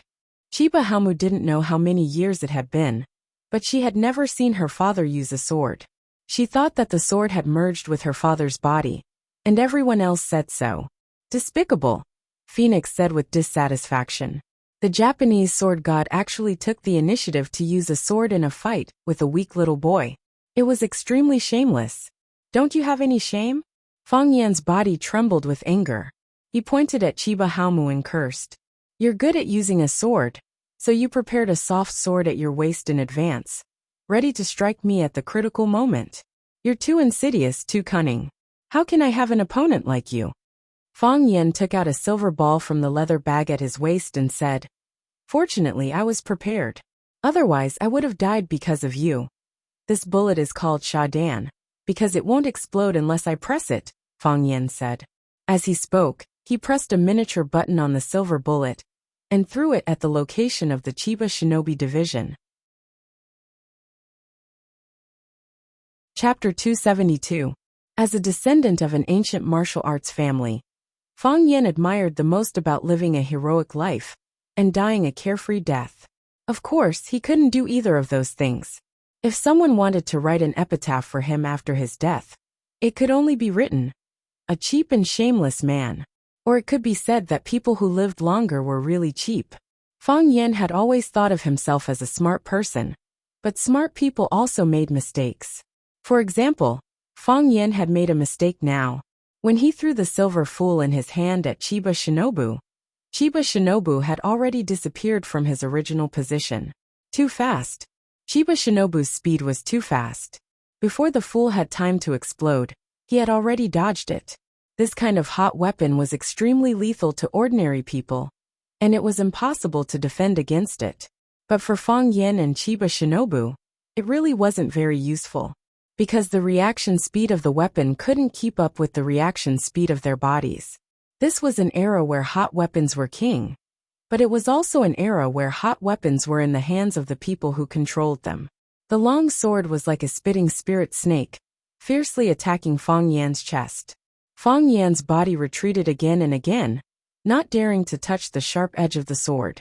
If it was Fang Yingying using the sword, Fang Yin was 90% sure that he could stop the sword. If it was Fang Haohan using the sword, Fang Yin was 80% sure that he could snatch the sword. If it was Chiba Shinobu using the sword, and Fang Yin still had to use his flesh and blood to fight, there was a 100% chance that this sword would cut off his limbs. Chiba pushed off the ground with the tip of his foot and flew forward. Like a white ape hunting its prey, he stabbed at Fang Yin's chest, lianxuan, zigong, abdomen, middle wrist, tai and other major acupoints. The tip of the sword wavered, like a spirit snake looking for a gap to bite. The buzzing sound was endless, bringing great psychological pressure to people. Fang Yin suddenly stood still. He stretched out his hand and tore the robe off his body. He waved his robe to wrap around the soft sword. With a flick of his wrist, the white robe was cut into countless pieces. Just as he was about to follow up with another attack, a strange sound came from behind him. Without thinking, he slashed out with his sword. Bang! The silver foolish egg was split open, and the green liquid inside splashed everywhere. I've been tricked. Of course, Fang Yin knew that Sha Dan's speed couldn't keep up with the speed of the Thousand Leaves army. If the sword god was so easy to kill, the armory could use this kind of hot gun to rob all the masters in the world. Therefore, when he threw the silver bullet, Fang Yin curled his finger a little, and there was a little spinning force in it. It was like the roundhouse ball in table tennis. When you saw the opponent's ball was about to jump in front of you, you hit it with your racket, only to find that the ball's trajectory had changed again and actually jumped out from under your racket. The silver bullet passed by Thousand Leaves Army. Thousand Leaves Army thought that the crisis was over. But he didn't know that the real crisis hadn't arrived yet. When Fang Yin took off his clothes to wrap around his soft sword, it was to create pressure on him, so that he didn't have too much time to pay attention to what was flying behind him. When the two sides were fighting fiercely, something flew behind them. Thousand Leaves Army mistook it as a sneak attack and slashed at it. He was very confident in his swordsmanship. It was also because of his overconfidence in his swordsmanship that he broke the silver ball and released the green liquid inside. This was also what Fang Yin wanted to achieve. Originally, he was too embarrassed to take it out. But the old guy Thousand Leaves Army was shameless enough to take out his sword to slash people. So Fang Yin naturally used his secret weapon. But it was a little too shameless. The body of Thousand Leaves Army's sword was like his body. When the sword touched the flying object, he already knew that the situation was not good. He flew to escape, but Fang Yin used the stick formula of Tai Chi to hold him back and make him unable to move.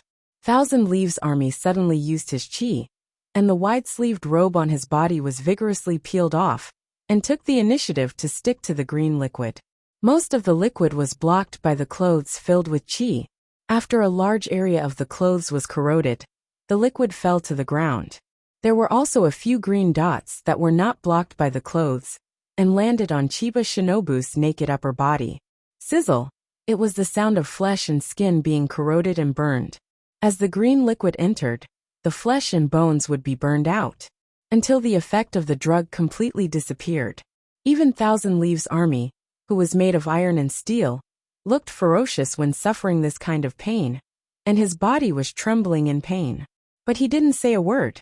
He held the sword and went straight to Fang Yan's eyes. The severe pain in his body completely enraged Thousand Leaves Army. He also had to use more crazy attacks to relieve the pain of his flesh and bones being melted, which was simply unbearable for human beings.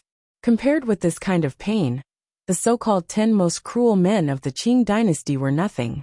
When Thousand Leaves Army attacked wildly with his sword, the smile on Fang Yan's face disappeared. He closed his eyes again and let the long sword stab into his eye hole. The heart of Tai Chi was used again, and the Tai Chi domain appeared again. The world became still, like an ink painting hanging on the wall. The color of the mountain soil, the trembling grass, the chirping of insects and birds, everything was clearly visible. The tip of the sword no longer trembled. It turned out that it had always been in this state, and all the phantoms were deceiving. The blade arrived in an instant, trying to pierce Fang Yan's pupils. Fang Yan's expression was solemn, and he slowly reached out his hand. Clang! There was a sound of gold and iron colliding. One of Fang Yan's fingers touched the blade of the sword. His head and the blade of the sword crossed. It was the sword that should have pierced Fang Yan's eyes. But the sword didn't twist, and Fang Yan's head didn't twist either. They met each other in a straight line, but they just strangely missed each other. Pa! Fang Yan slapped Thousand Leaves Army's abdomen with his palm. It was a light, soft palm that did not contain any strength. It was more like a touch than a slap. Before Chiba Shinobu could react, his stomach suddenly became extremely hot. His abdomen was protruding, as if someone had stuffed a child inside. Puff! His stomach was like a balloon that was full of air, and it suddenly rose high. Pa! The balloon exploded, and his stomach sank again. Take advantage of his weakness and kill him. Fang Yan took advantage of the fact that Chiba Shinobi was unable to move, and kicked him in the face. Thousand Leaves Army's body flew backward, and after landing he still staggered back. After taking more than a dozen steps back, he stopped in a sorry state. The soft sword in his hand was stabbed into the ground, and the body of the sword was hard and straight to support his body. Dark red blood flowed from the corner of his mouth, and then it became a darker purplish black. This was the first time that Thousand Leaves Army was sent flying by Fang Yan.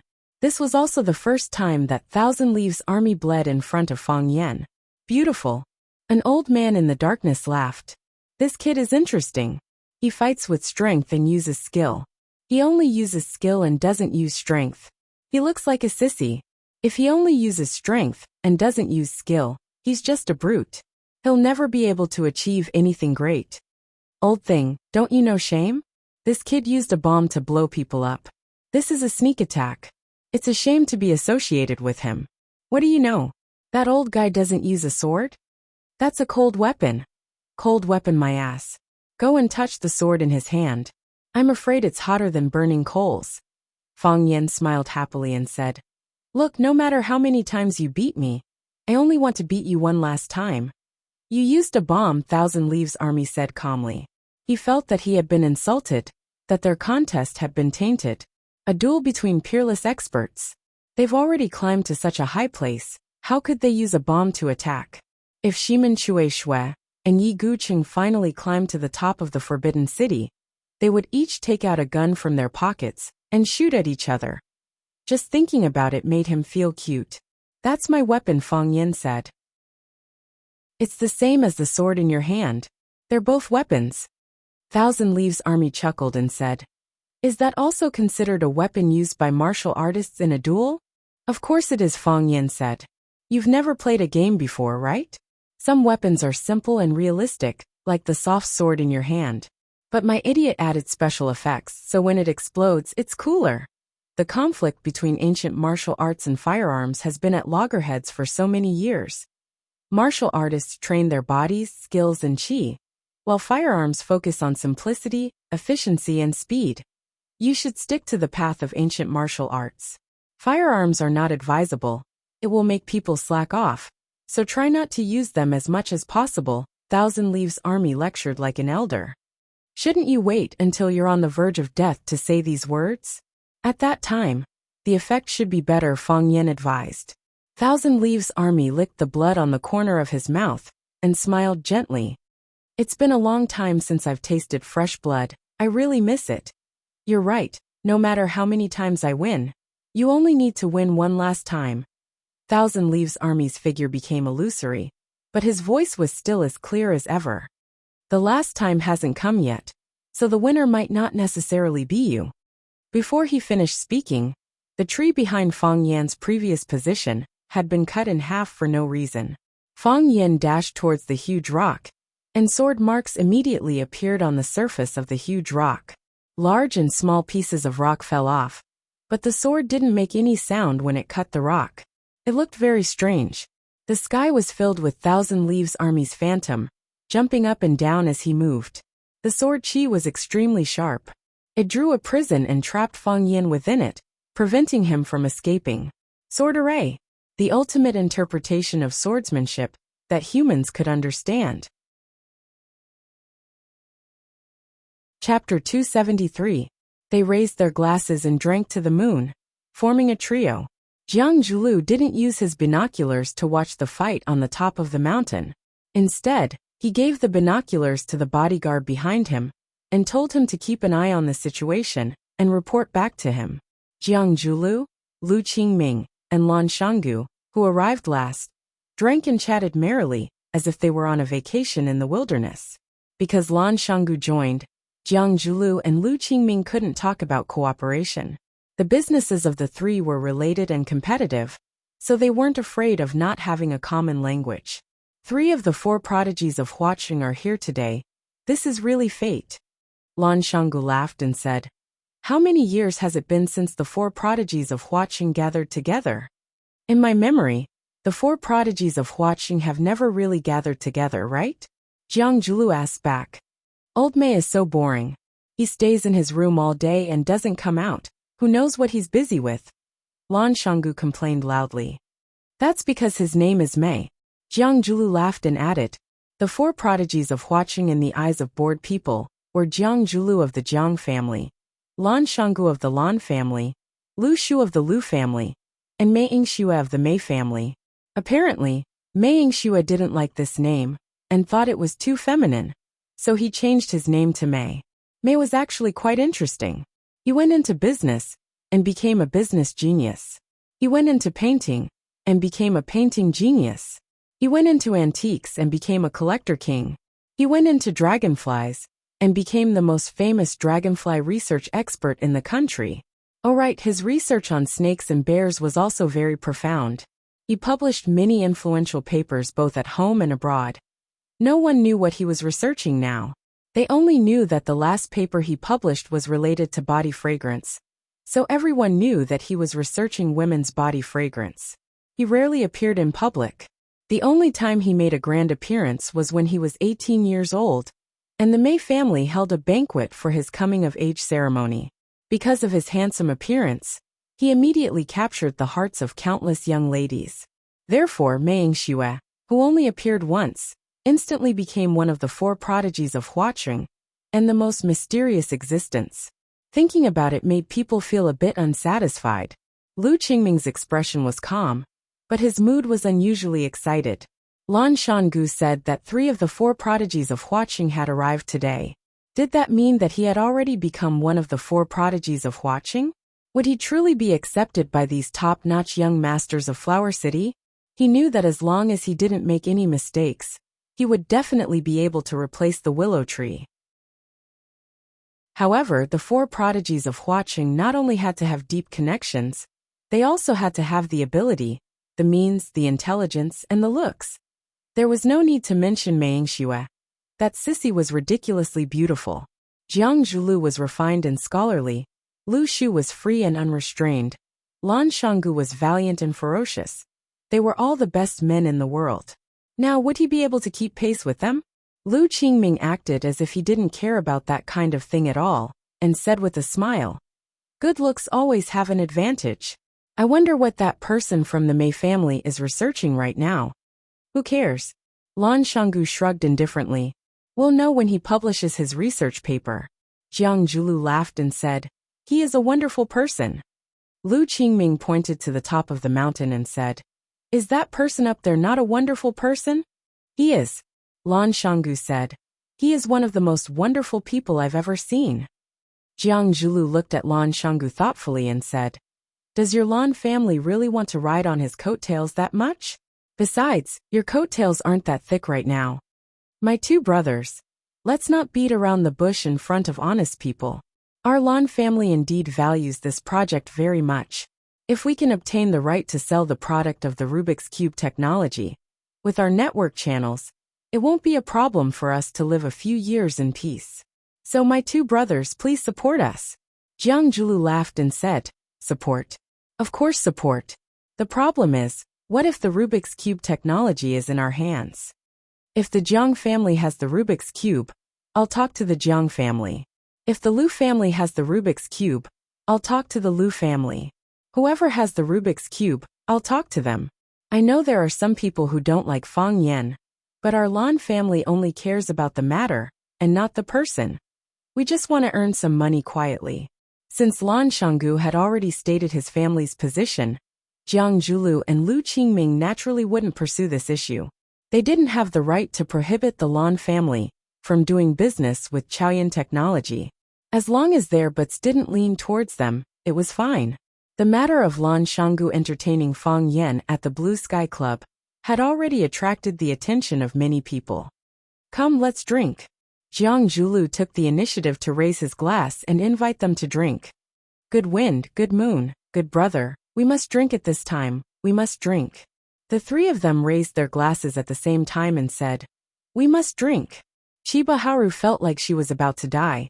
When her father Chiba Haobu cut Fang Yan, she was extremely sad. When she saw Fang Yan trick her father and cause him to bleed, she was also sad. What made her even more depressed was that Qing Yin was entangled by a fatso, and her brother Chiba Haomu was dragged into battle by a thin man.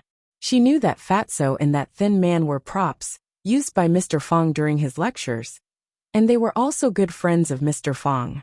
Because her father challenged Mr. Fang, they went to challenge Qing Yin and Chiba Haomu to vent their anger.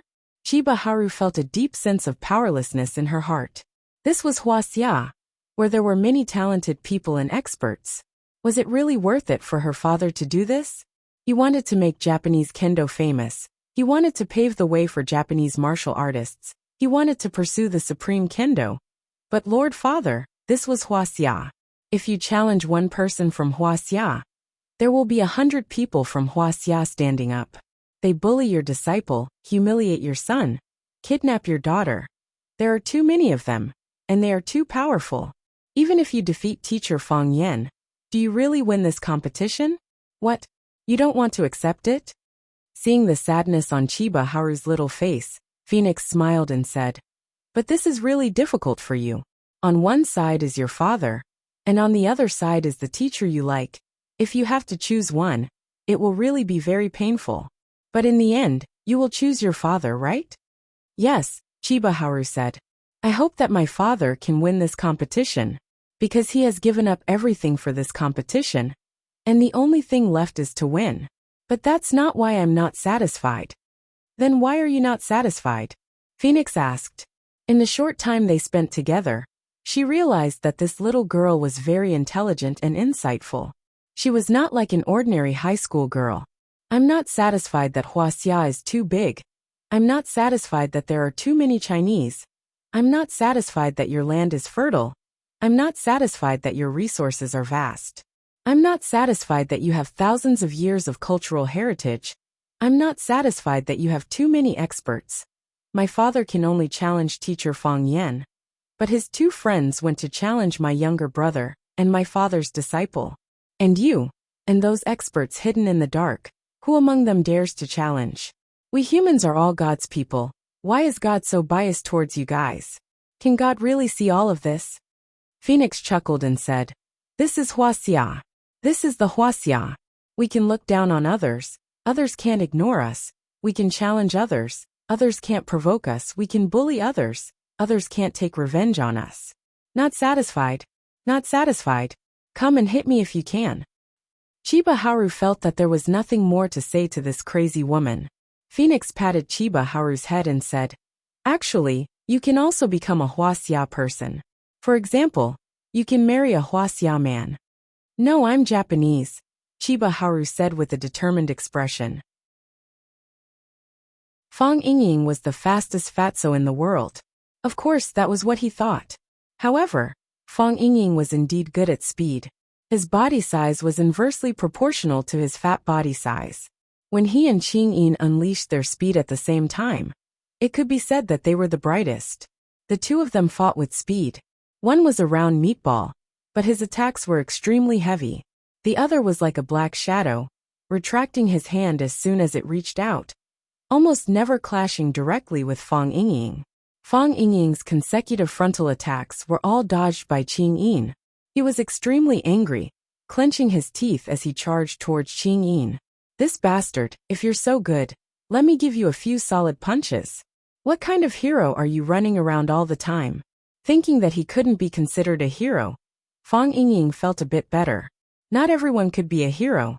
On Fang Haohan's side, the battle was even more intense. No, it was a shouting match. Fong Haohan sent Qinya Hao flying with a thunderous punch and shouted, "You despicable bastard! You dare to use the monkey steals the peach to ambush me? You want to cut off my descendants? I'll fight you to the death." Fong Haohan used the bone-shrinking hand to slap Qinya Hao's chest, causing him to spit out blood. He shouted even louder, "You dare to insult my mother? Even though I don't know who my mother is, I respect her a lot. I'll fight you to the death." Fong Haohan kicked Qinya Hao's balls, looked at his twisted face and cursed, "You despicable bastard! You dare to use the monkey steals the peach to ambush me? You want to cut off my descendants? I'll fight you to the death." Yi Rose stomped her foot on the side. "This idiot! You've already used this excuse just now." Bam! Fong Haohan punched Qinya Hao's face and angrily said, "You dare to call me ugly? How am I ugly? How am I ugly? I'm so skinny, how can I be ugly?" Qinya Hao could no longer hear what Fong Haohan was shouting. He fell on the pile of rocks, foaming at the mouth and covered in blood. Chapter 274. On the rugged mountain path, a row of black-clothed people moved quickly and silently. They were climbing the back mountain of One Sword Peak, which didn't even have a mountain path. It was a completely deserted area. Thorns, poisonous insects, steep slopes, and rocks that could fall at any time. It was a hair-raising walk. This group of black-clothed people were dressed uniformly and strangely. They wore black hats that looked like swimming caps, and they wore tight-fitting black fiber uniforms. Each of them carried a barrel-shaped bag. With one person in the lead, everyone followed. The black-clothed person in the lead looked up and waved his hand. The group of black-clothed people behind him immediately spread out and entered the dark mountain. They came without a shadow and left without a trace. Apart from a few lonely birds that were occasionally startled, no one knew the secret of their arrival. Chiba Bing's body soared into the air, slashing left and right with his sword. There was no sound, no shadow. Only the sword energy could be seen. The trees behind Fong Yan, the rocks that he dodged, the flowers and grass on the trees were all cut into pieces by the sword energy. Fong Yan took a step forward and slashed at his chest. Fong Yan quickly retreated, and another sword slashed at his back. Fong Yan spun on the spot and slashed at the top of his head. Because of the formation, there was nowhere to hide. Fong Yan's space to move became smaller and smaller. This was also Chiba Bing's deliberate intention. When he was only 3 feet away, he would enter a dead end. No one in the world could save him. Fong Yan had already used Drunken Crane, riding the wind to the extreme. His body was like a small boat on the ocean. He ran here and there in a sorry state. "I can't do this anymore," Fong Yan thought. He also knew what Chiba Bing was planning. He was trying his best to reduce his space to move. When he couldn't dodge, he could only be beheaded by Chiba Bing. Unfortunately, Sha Dan had already been used. Otherwise, if he threw Sha Dan at Chiba Bing in the air, he wouldn't dare to use his sword to slash at him. In that case, he might be able to escape from the sword formation. The flesh on the wound on his chest opened up more and more. Because of the intense exercise, blood gushed out again. Even the golden chrysalis muscle nourishing powder was washed away. Without the obstruction of the golden chrysalis muscle nourishing powder, the blood flowed even more unbridled.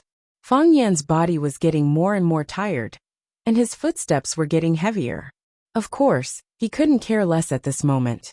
This was the darkness before dawn, the frozen earth before the ice and snow melted, and the heavy rain before the sunset filled the sky. He had to persevere. He didn't care how many times Chiba Shinobi had won before. He just needed to win one last time. Besides, the old guy from the Chiba army didn't say that he was tired. How could a young man with good teeth and a good appetite say that he was tired? Sha! Another large rock was shaved off by the sword chi. Of course, the originally huge rock had been shaved into a flat top by the Chiba Shinobi. The stone rolled to the ground, blocking Fong Yan's path of retreat. However, if Fong Yan moved forward, he would face the sharpest sword of the Chiba army. He couldn't move to the left because the Chiba army's sword chi still remained there. He couldn't move to the right because the Chiba army had just withdrawn his sword from the right. The speed of the Chiba army was too fast. He could launch hundreds of swords in a second, and those hundreds of swords formed a dense spider web. It was really not easy for a mosquito like Fang Yen to pass through the spider web. Fang Yen stood still and let the long sword attack him. The Chiba army didn't disappoint Fang Yen and slashed at his neck. This was a horizontal sword. Perhaps because of the excitement of drinking blood, the long sword, which had been silent all this time, actually let out a long cry. Fang Yen closed his eyes and displayed the heart of Taiji again. The Taiji domain was fully displayed, bringing him into another world. He was not convinced. He wanted to try again. He wanted to try again to see if the Chiba army's sword was faster, or if his hands were faster in the Taiji domain. He could only try again because in his skill box, only the heart of Taiji had a chance to match the unique skill of the Chiba army's sword array. The heart of Taiji was a domain, and so was the sword array. Now Fang Yen was going to use his own domain to fight against the Chiba army's domain. This was one of his few options. Puff!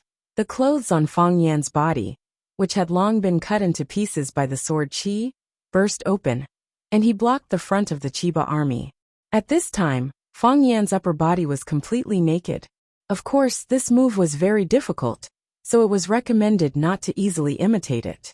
Some people could only shake the clothes on the upper half of their bodies, while others couldn't control it well and shook the lower half of their bodies. The wind blew on their buttocks, and their balls were exposed. That would be too embarrassing. The Chiba army didn't even look at it. He even imitated Fang Yen and closed his eyes. Two pretentious fellows, someone cursed in the darkness. But this time, no one responded. Whether it was Yiwen, Phoenix Chiba, and the others on the surface or the unknown person hiding in the darkness, everyone was waiting.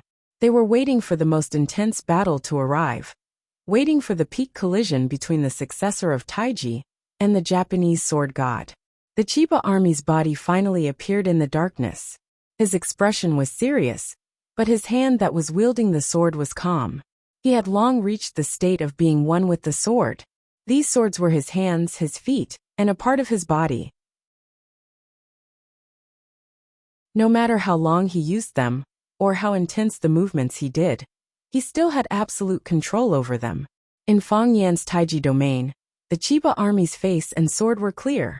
Fang Yan could even see his naked upper body, even the few hairs on his chest, and the two little eyes were undisguised in Fang Yan's mind. Fang Yan quickly diverted his attention. He had looked at the wrong place just now, and almost kicked him out of the Taiji domain. The speed of the sword was very fast, but in Fang Yan's mind, it seemed to be moving slowly. Yes, in this domain, the speed of all objects was slower than the speed of Fang Yan's eyes. Because he was the only king in this world. Whoosh! Suddenly the speed of the sword increased. If the speed was 1 in the past, it had increased to 9 now. It was getting faster and faster. So fast that Fang Yan's eyes couldn't keep up with the speed. The sword also became more and more blurry. He could no longer see the trajectory of the sword clearly. This shocked Fang Yan. He had never encountered such a thing before. Could it be that in his Taiji domain, he was no longer the king, but was being controlled by someone else? Whoosh! Fang Yan's mind suddenly exploded, and a colorful rain of stars fell. They flew about, drawing one beautiful arc after another in his boundless mind. The clear images in his mind had disappeared, and now the flowers and grass had become bright spots and lines. Hashirama Chiba's body turned into a moving dot of light, and the long sword he swung was a glowing line. Fang Yan stretched out his hand. Crack, crack. Fang Yan's hand pierced through the sword Qi surrounding the long sword. The sword Qi exploded, giving off a strange sound. However, the sword energy didn't hurt Fang Yan. Fang Yan's hand finally grasped the blade of Chiba Abe's sword. This was impossible in the past, but it was happening right in front of his eyes. The heart of Taiji, the heart follows Taiji. Sometimes it's not you who thinks about how to fight, but the heart of Taiji will lead you to fight. This was what the old drunkard said to Fang Yan. The old drunkard was a martial arts genius. Until now, no one dared to refute this. What he said was naturally very reasonable. Taiji was the protagonist, and people were the carrier of Taiji. This was the state that Fang Yan could experience. However, he didn't know what kind of state it was. Did it evolve, or did it deteriorate? Did the heart of Taiji upgrade, or did it mutate? Among a million Taiji practitioners, One lucky person might understand the heart of Taiji. Each of the 10 Taiji practitioners who understood the heart of Taiji had a different growth process. Some of them reached the sky in one step and achieved the diamond body. Some of them fell into hell, and their bodies and emotions changed. The heart of Taiji disappeared for no reason. The reason why Fang Yan ran away was that he couldn't feel the existence of the heart of Taiji. Instead of saying that he was afraid that Yi Ro would beat him up, he was afraid that the heart of Taiji would never come back. Therefore, after the heart of Taiji returned, he wouldn't feel embarrassed even if Yi Ro beat him up in front of hundreds of teachers and students. Instead, he was secretly happy. Look at me, look at me. Look at how much I've been beaten up. The long sword stopped moving forward, and Hashirama's body also froze in the air. Hashirama lowered his head and looked at the long sword in his hand. He sighed softly and said, "You understand?" "Yes," Fang Yan said. "What did you understand?" "I don't know," Fang Yan said. He really didn't know what he had understood. He didn't even know if he had understood it or not. Hashirama asked him if he had understood it, but he was too embarrassed to say that he hadn't. That would be really embarrassing. "You have indeed comprehended it," Chiba Shinobu said and sighed deeply again. His high spirit was gone, and so was his sword. The soul of the invincible Japanese god of swordsmanship was suddenly taken away. He was a little dispirited and said, "I've practiced swordsmanship all my life, and I've sought the way of heaven. Even heaven is helping you. What can I do?" Fighting with heaven was endless joy. Fighting with earth was endless joy. Was that really the case? Was the power of heaven and earth something a mere martial artist could consume? Fang Yan didn't care about that. He only remembered a saying, "Take advantage of your enemy's weakness." Just as Qinya was feeling melancholic, Fang Yan slapped his chest with his palm. The long sword in Hashirama's hand fell, and his body fell toward the cliff of One Sword Peak like a paper kite without a string.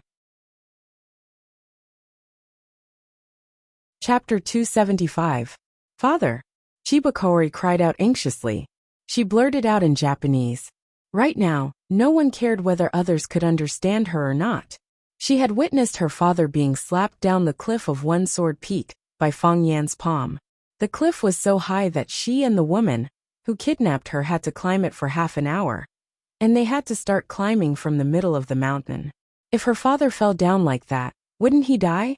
She was heartbroken. Tears flowed out of her eyes as she rushed toward the spot where Chiba Hajime had fallen. Phoenix grabbed her arm and shouted, "Stop! You are now my captive. Whether you live or die is up to me. Let me go." Chiba Kaori struggled with all her might. Ever since she met Phoenix, their conversation had been very pleasant. Even when she was kidnapped, she still had a smile on her face. This was the first time she tried to break free from Phoenix's control. With a flick of her wrist, Chiba Kaori fell to the ground.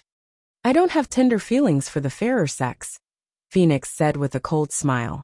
Chiba Haomu had just opened his eyes when he happened to see his father's body falling down the cliff. His eyes were wide open.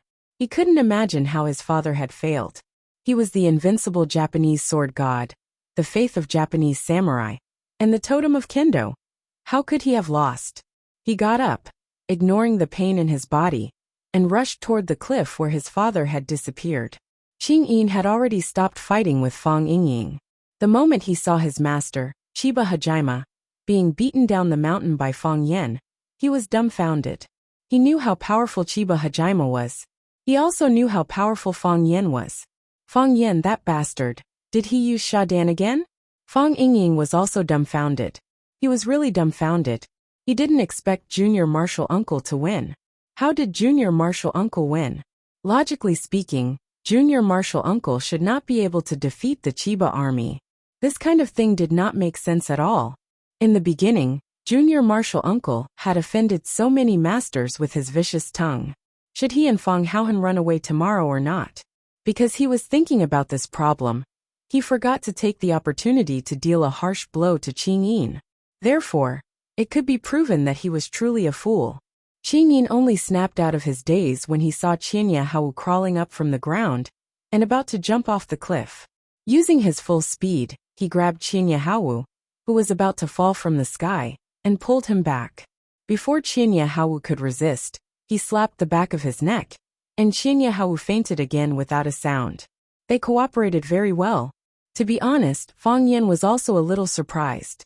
He knew that he was going to face a tough battle, and he had indeed been on the verge of death countless times. However, the sudden appearance of this state, and the mutated Taiji heart, made him completely unable to control it. In other words, he didn't even know if such a state would appear again in the future. Of course, even though he was confused, he still had to grasp the key point at the crucial moment. He knew what he should do and what he shouldn't do. What he should do was not to stand there in a daze, but to jump off the cliff with Qianya Hao. Fang Yan also jumped off. Phoenix said to Qianya Hao, who was still trying to crawl up from the ground, "Don't worry, your Mr. Fang jumped down to save your father." Qianya Hao looked over in surprise, and indeed, she saw her Mr. Fang jumping off the cliff. However, she didn't notice that when Phoenix said that, there was a trace of pity in her eyes. Not much, just a trace. Qianya Hao's falling speed was not fast, and he was still thinking about using his body's strength to control the inertia of the falling object. In this aspect he did very well. He moved his feet and released his energy, using it to increase his buoyancy. If he wore the wide-sleeved robe that had not been blown up, he would look like those immortals who flew in the wind in the valley. This action was really cool. Fang Yan fell very fast because he needed to be fast. Qianya Hao was sent flying by Fang Yan's palm, which was a passive acceptance. As long as it was something that was passively accepted, everyone would be reluctant to do it. Qianya Hao didn't want to fall to the bottom of the valley, so he wanted to use his personal cultivation strength and the saplings and vines on the cliff to jump back to the top of the mountain. As long as he was given a small leverage point, he could soar to the sky again. He stood in front of Fang Yan again. He still wanted to fight, and he didn't want to admit defeat. Fang Yan thought the same. He also wanted to fight, and he didn't think that Qianya Hao had lost. As long as he was alive, he wouldn't lose. It wasn't easy for him to defeat him. If he didn't take the opportunity to kill him, what if he challenged him again after he recovered? What if he shamelessly challenged Fang Yingying and Fang Haohan? What if he challenged Yi Gentle, that wild woman? Fight. Keep fighting. I won't stop until I kill him. The matter was in free fall, and Fang Yan himself used the 1,000 caddies fall in this movement. Fang Yan's body fell at a high speed, like a big cannonball shot by someone from the top of the mountain. He landed on the top of Qianya Hao's head and kicked at the top of his skull. If this kick landed, Qianya Hao's head would be stomped into his stomach. Qianya Hao waved his arm, and his body moved inward by 10 feet. It was only because of this subtle balance that Fang Yan's heavy body fell below him. Qianya Hao laughed wildly and shouted, "You came at the right time. I was worried that there was no one to accompany me on the long mountain road. It's too lonely to be alone." As he spoke, he had already kicked 32 times at Fang Yan's head, face, and spine. He exerted his strength very well.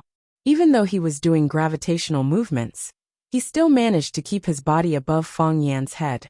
Fang Yan kept using his hands to parry, and it was very difficult for him to avoid Qianya Hao's killing moves.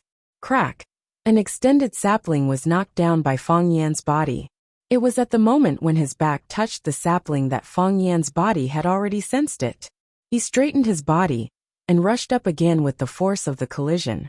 This was the realm of masters. As long as they were given a drop of water, they could turn it into a whole ocean. As long as they were still breathing, they might have the opportunity to kill your whole family. Fang Yan punched out with a single fist, just like Ultraman's cold and aloof appearance when he was summoned. The difference was that one was charging from the sky to the ground, while the other was charging from midair to the sky. Qianya Hao's right foot straightened and stabbed toward Fang Yan's fist like a sharp sword. He wanted to cut off Fang Yan's fist and split his whole body in half from top to bottom. Don't be fooled by the fact that he was only using one leg. That leg was his invincible sword. Boom! Fang Yan threw out a punch and forcefully hit the tip of the foot that Fang Yan had stretched out. Qianya Hao's foot shrank, and the shoe on his foot suddenly disappeared. Before he could fully display his sword energy, Fang Yan had already hit him with all his strength. Qianya Hao's body also rose, but he was hit by Fang Yan. He stretched out his hand, and a handful of leaves fell into his palm. With a flick of his finger, a leaf silently pierced toward the center of Fang Yan's eyebrows. Flying flowers and leaves could hurt people. This was the strength of Qianya Hao. It was the same principle as when Fang Yan penetrated the paper with his internal force and disfigured the willow tree. Fang Yan punched out and sent the leaf flying. Qianya Hao flicked out 2 more leaves in a row. After they were sent flying by Fang Yan, the leaves suddenly rained down on Fang Yan. In the hands of Qianya Hao, each leaf was a small sword. He used these countless small swords to form a sword formation and covered the top of Fang Yan's head. People had very little space to move in the air. The way up was blocked by the sword formation. If he dived down, he would be chased by these Yi Jian, which had been penetrated by the fierce energy. Even if Fang Yan fell to the bottom, these Yi Jian would not necessarily lose all their aggressiveness and would still cause fatal damage to Fang Yan. This was Qianya Hao, the Japanese sword god, who could not be underestimated at any time. Fang Yan was really angry. He knew it. He knew that this old guy was not a good guy. You have already failed and been thrown off the cliff. Do you still want to be so powerful? Do you still want to create so much trouble for people? It was so late now, and the audience was tired of watching. The ultimate move should have been used up. Can't you just obediently let me kill you? Do you have any professional ethics? Do you have any competitive spirit? What kind of match would go on and on like this? Fang Yan felt that he had to use his ultimate move and secret weapon. This old guy's spirit of resistance was too strong. He suddenly exerted force, and the pants on his lower body were shaken off by him. Hiss! When the pants flew off his body, there was a loud sound of cloth ripping. He grabbed the pants that could only be called cloth that was about to be blown away by the mountain wind, and waved it at the small leaf sword that was coming toward his head. Clap, clap, clap, clap. The pants that were penetrated by true qi and the leaves that were penetrated by sword qi collided with each other, making continuous sounds. If you were lucky enough to see this scene from a distance, you would be surprised to see a naked guy grabbing something and attacking another guy with his upper body bare. The naked guy ran fast, and the naked guy chased even faster. Their fight looked very fierce and ambiguous. If they were not in love, they would never do such a thing. When Fang Yan pulled up his pants and slapped all the Yi Jian away, he also felt a little sad. Damn it, I didn't shake it well just now, and my underwear was also shaken off. Chapter 276. Everything on TV was a lie. This was Fang Yan's profound experience. In the past, when he watched TV, once the hero transformed into Super Saiyan, he would clench his fists and shout. And with a strong shake of his body, his coat and pants would fly off. Only a pair of sexy and delicate boxer briefs were left on his body. In fact, that was not the case at all. Think about it. When you used your strength to shake off your pants, didn't you first tear your underwear?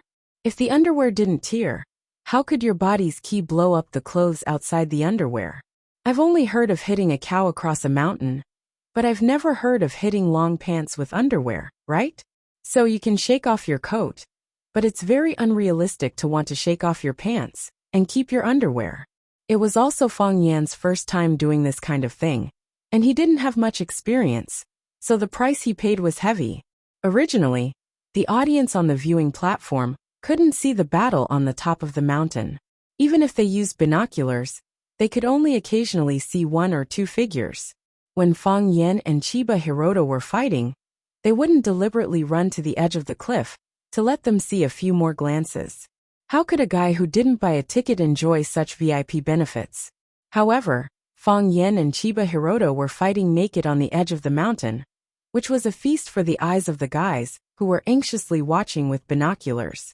A fatso with a cigarette in his mouth widened his eyes, raised his binoculars and said, "Damn, the fight is 2F** king intense. Even their clothes are off." The senior Fujoshi next to him snatched away the binoculars of Fatso's boyfriend, raised it to look at the valley, and her whole body began to tremble with excitement. They really beat their clothes off. They really beat their clothes off. The one in the back took off his pants, and I can see his butt.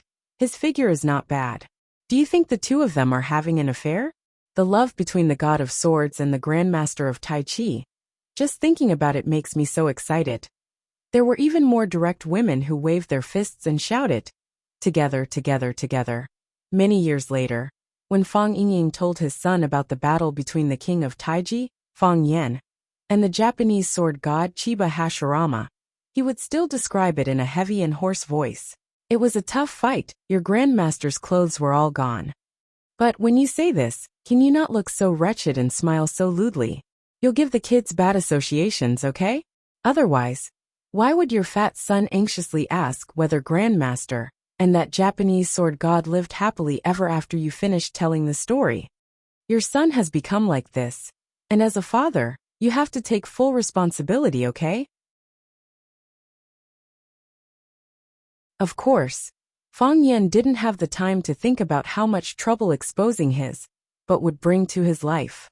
He was working hard, strenuously, fiercely, and relentlessly attacking the Thousand Leaves military department. Bang! Chiba Hashirama's body rose rapidly, and he jumped high to the top of the mountain with the help of a protruding boulder. Fang Yan also jumped high into the sky in a super cool posture. When he saw Yi Wen, Phoenix Chiba's son, and countless people in the dark staring at his lower body, he couldn't help but lower his head. Damn, it's so embarrassing. There's a reaction. Fang Yan consecutively used dozens of thousand jin weight on himself, adding up to several tens of thousands of jin.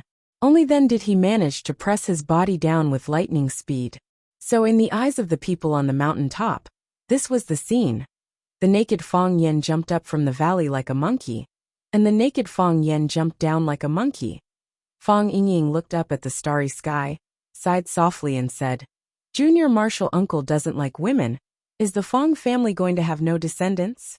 Fang Haohan covered his butt nervously and said, "Junior martial uncle peeped on me bathing. Junior martial uncle took me to Shahizi Reservoir to catch crayfish, and he tricked me into taking off all my clothes. I was still young at that time, and I didn't have any awareness of defense." Fang Yingying and Fang Haohan looked at each other, and they saw despair and sadness in each other's eyes. Their virginity had long been tarnished, and they could no longer be pure and beautiful men. When Fang Yan jumped up again, he had a skirt around his waist.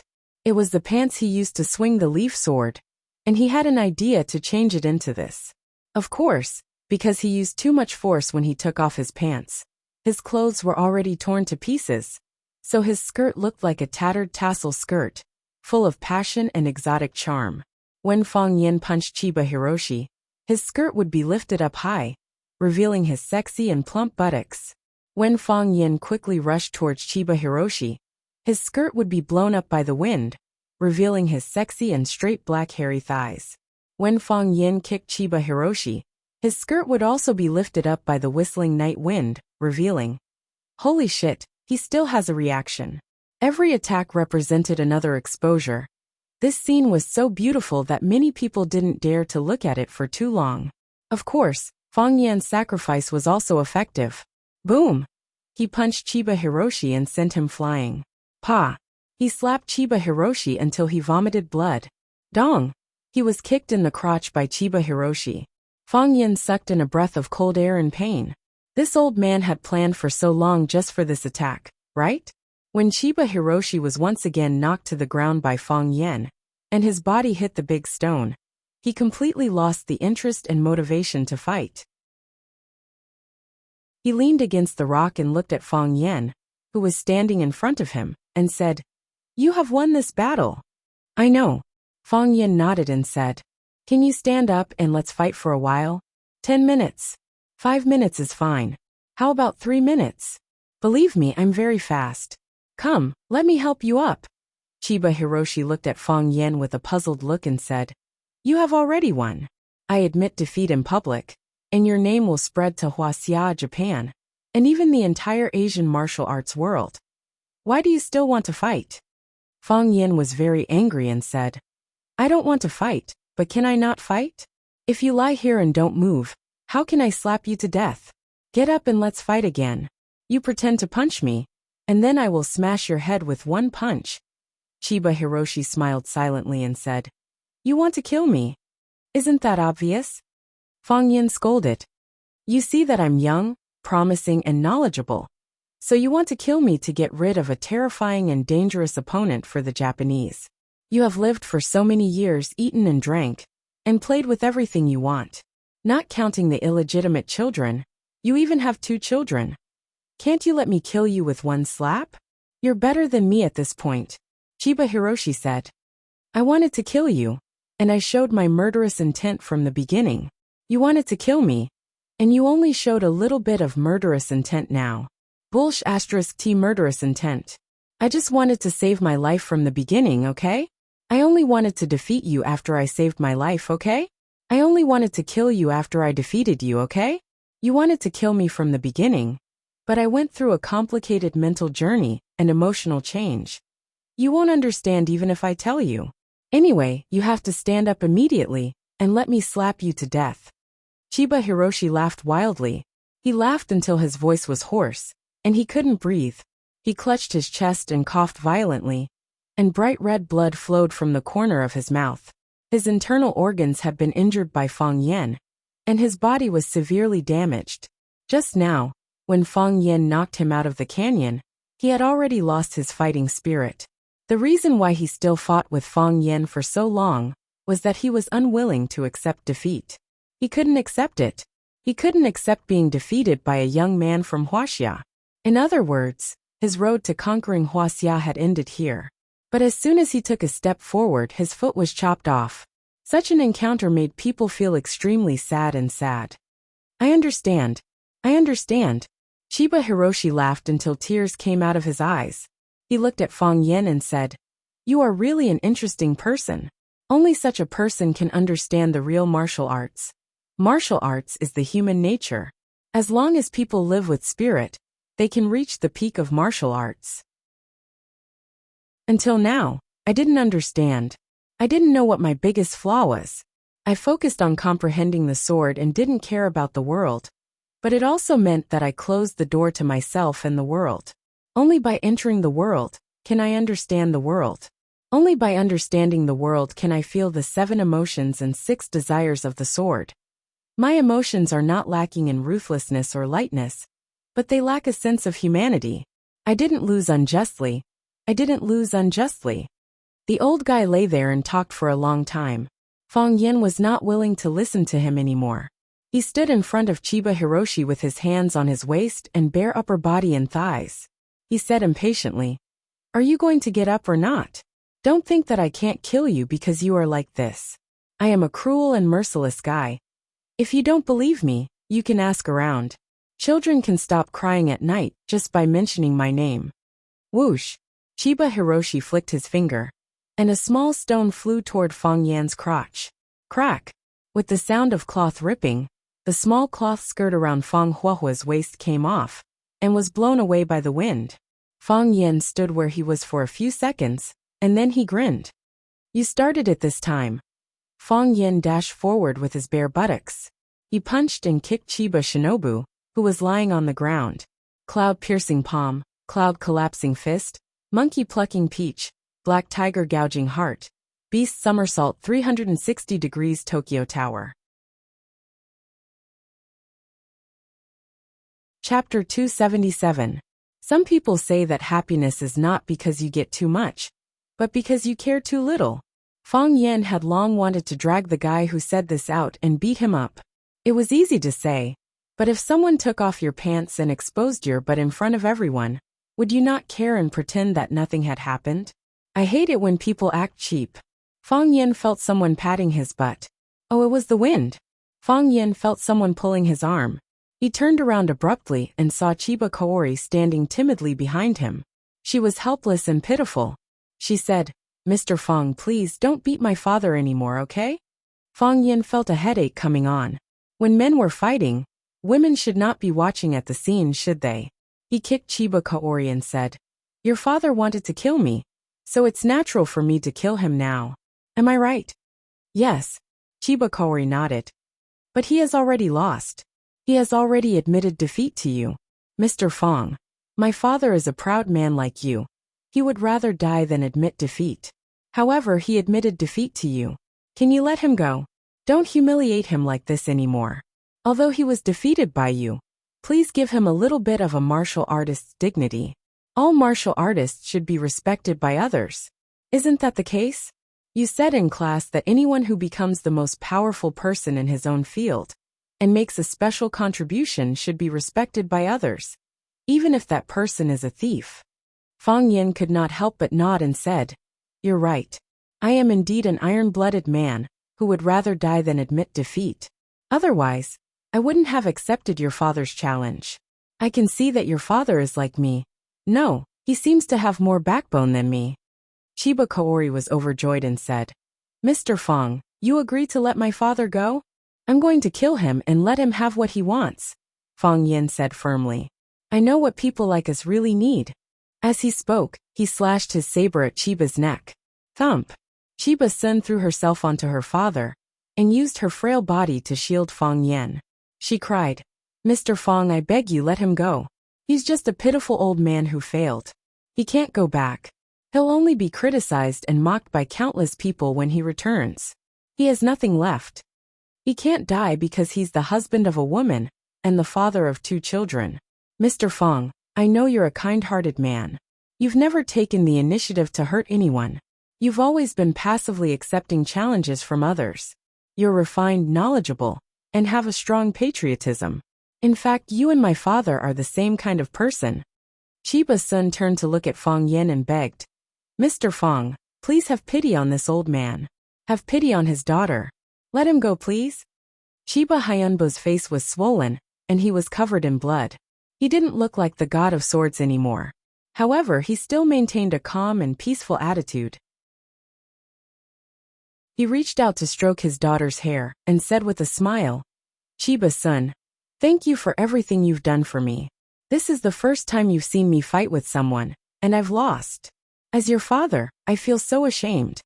"No, father, you're not ashamed. Not at all," Chiba-sun said as she hugged Chiba Hyunbo.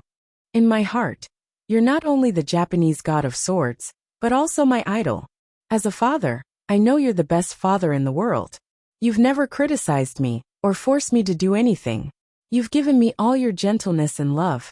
It's the happiest thing in my life to be your daughter." "Silly child, it's because you're my daughter," Chiba Hyunbo said with a smile. He twitched the corner of his mouth, and a large pool of blood flowed out. Fang Yin watched the scene quietly. He really couldn't bring himself to do it. Just as Chiba-sun said, to the former Japanese god of swords, Chiba Hyunbo, begging for mercy was more difficult than dying in battle. He gave up on the competition and lay there, allowing people to beat and scold him. In fact, he was already prepared to die. Otherwise, he wouldn't have thrown that pebble at Fang Yan's fringed underwear. It was reasonable for Fang Yan to beat him to death for such a provocation. Even the old guys who were watching from the sidelines wouldn't say anything, because it was natural for martial artists to fight back when they were attacked. However, Chiba-sun begged for mercy on his father's behalf, which made him feel worse than slapping Chiba Hyunbo dozens of times in public. It was a great humiliation for the Japanese god of swords to rely on his daughter to save his life. However, even so, he didn't reprimand Chiba-sun or thank her for what she did. He only regretted that he couldn't win the competition in front of his daughter. He was the sword god of success, and he was also success's father. Seeing that Fang Yin wasn't willing to agree, Chiba Hyunbo knelt in front of Fang Yin and hugged his calf. "Mr. Fang, please let him go this time, okay? I'll agree to any condition you want. I know you're angry, and I know you're angry. Please take it out on me. I'm his daughter, and I'm willing to take all the revenge for him." Fang Yin looked at Chiba-sun and asked, "If I was defeated by your father, would you plead for me?" "Yes," Chiba-sun answered without hesitation. "I was kidnapped by a sister on my way here. She said that if you're in danger, I won't be able to keep my life. I'm happy to hear that, and I'm happy to be kidnapped by her." Seeing Phoenix walking over, Fang Yin knew that she wasn't lying. He looked at Chiba Hyunbo, who was lying on the ground, and said, "If I fail and plead for you, would you let me go?" "You know the answer," Chiba Hyunbo said. "Why do you need to ask others?" "Yes, I know the answer," Fang Yin said. "I know you won't let me go. You'll definitely swing your sword and kill me. You see, this kind of thing is really difficult. If I let you go, it won't be fair to me. If I kill you, it'll seem like I'm heartless. Why don't you kill yourself? Chiba Hyunba laughed and said, I won't kill myself. How shameless. Fang Yen was so angry that he was about to stomp his feet. Volsh *T Japanese god of swords. He's completely shameless. How could someone like him become a grandmaster? He couldn't imagine how he would be worshipped by countless people in the future. Slap. Fang Yan's but was slapped by someone. Phoenix stood behind him and said, Are you an exhibitionist? How long are you going to stand here with your butt bare? Those seniors in the dark are here to watch you fight with the Japanese god of swords, not to see you show off your body. I'm not doing it for them to see, Fang Yen said embarrassedly. I'm mainly doing it for you, Fang Yingying. Fang Yingying responded and trotted to Fang Yen. Junior martial uncle, I knew you would win. Find me my clothes. Fang Yen interrupted his flattery and said. On the eve of the battle he took off a black robe. Fang Yingying turned around and ran. He really did find the black robe that was still intact. Give me the clothes. Phoenix reached out to take it. Give me the clothes. An even colder voice came from behind. Fang Yingxiong looked at Phoenix, who was in front of him, and then at Yi Ro, who was walking over from behind. His fat face turned bitter, and he said awkwardly, Both of you want it. Who should I give it to? Give it to me. Phoenix and Yi Ro shouted at the same time. Phoenix saw Yi Ro, and Yi Ro naturally saw Phoenix. The two women's eyes met, and there was a fierce electric current between them. They were old acquaintances, but they didn't have a good relationship. In terms of feelings, Fang Yen and Phoenix had a better relationship. Because every time Fang Yen was beaten like a dog by Yi Ro, he would run to Phoenix for comfort. Fang Yingying looked at Fang Yen for help, but Fang Yen pretended not to see it. He stared at Chiba and said, Brother, do me a favor and stab yourself, okay? Who doesn't encounter difficulties in the martial arts world? Next time you are in trouble, I can help you. Fang Yingying threw the clothes into the air and shouted, Whoever grabs it gets it. Slap. Fang Yingxiong was kicked in the face. The kick made him dizzy and confused. He felt like he was about to fall to the ground. Bang! He was kicked in the stomach, and his body rolled on the ground like a ball. Phoenix sneered and said, I told you to give it to me, so give it to me. Why are you talking so much nonsense? Don't play tricks with me. You're courting death, Yi Ro said in an unfriendly tone. Fang Haohan was so scared that he trembled all over. He wanted to hide his tall body in the crack of the stone. The black robe fell to the ground, but Phoenix and Yi Ro were unwilling to bend down to pick it up. How could such a cold woman do such a thing? Fang Yen looked at Phoenix and Yi Ro, sighed and shouted, Fang Haohan. No one answered. Fang Haohan lay next to Fang Yingying, pretending to be dead. His face was still smeared with the blood he borrowed from Fang Yingying's face. Fang Yen looked at Phoenix and Yi Ro and said, Can you help me pick up the clothes? Neither Phoenix nor Yi Ro answered. Chibakori looked up at Fang Yen, then at Phoenix and Yi Ro. She hurried to pick up the black robe on the ground and brought it to Fang Yen. Fang Yen covered himself with the black robe and fastened the belt. He immediately felt a sense of security. Standing naked in front of so many people, he was really a little uncomfortable. Fang Yen looked down at Chiba Kaori and said, What should I do with you? Chiba Kaori's eyes were suddenly filled with anger. He jumped up and threw himself at Fang Yen. Fang Yen punched and sent Chiba Kaori flying. At the same time, a row of people in black who could fly suddenly appeared in the sky above the valley. They raised their biological guns and shot at Fang Yen. Boom! A large crater appeared where Fang Yen had been standing.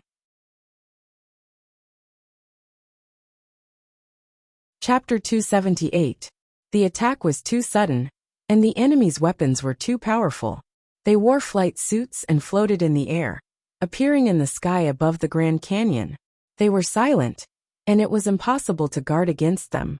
What was more frightening was their weapons, which looked like small submachine guns. A silver light bullet was shot towards Fang Yen. When the light bullet hit the hard rock, it actually smashed a huge hole in the rock. If someone were to stand there, they would probably shatter into pieces just like those stones. Not even their dregs could be found. These people came and went like ghosts.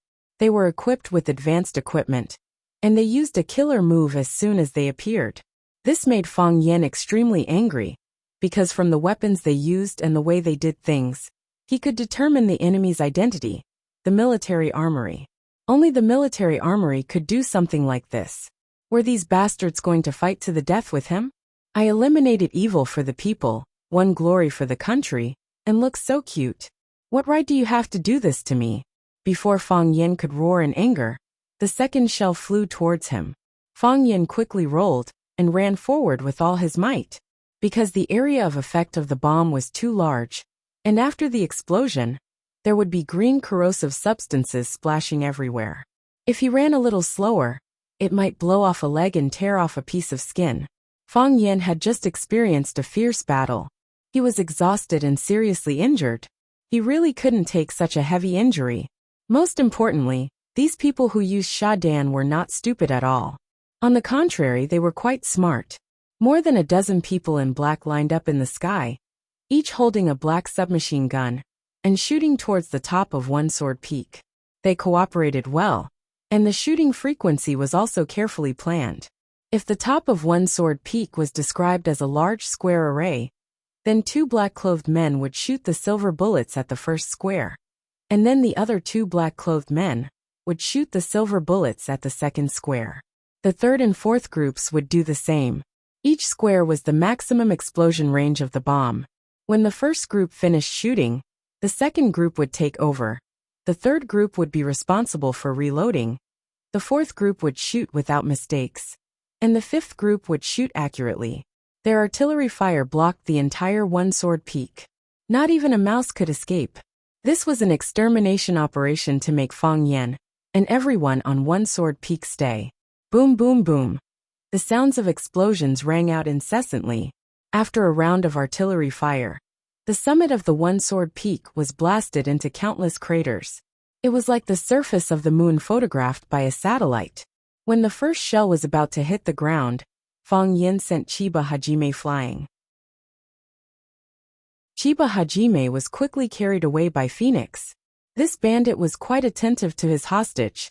It had always been the gangsters who let the hostages die for them. This was the first time he had seen a gangster risk his life to save a hostage. The two of them had run into the shadows, but it wasn't safe there either. Yi Gentle picked up the stone and threw it at the black figure in the sky. If it was someone else, it wouldn't be a big deal if they smashed it. Trying to use a small stone to shoot down an expert with an aircraft in the air was undoubtedly a dream. However, if the person who threw the stone was Yi Ro, the situation would be different. Yi Ro attacked with hatred. Her strength was astonishing. In her hands, a stone thrown out was no different from a shell shot by the men in black with a submachine gun.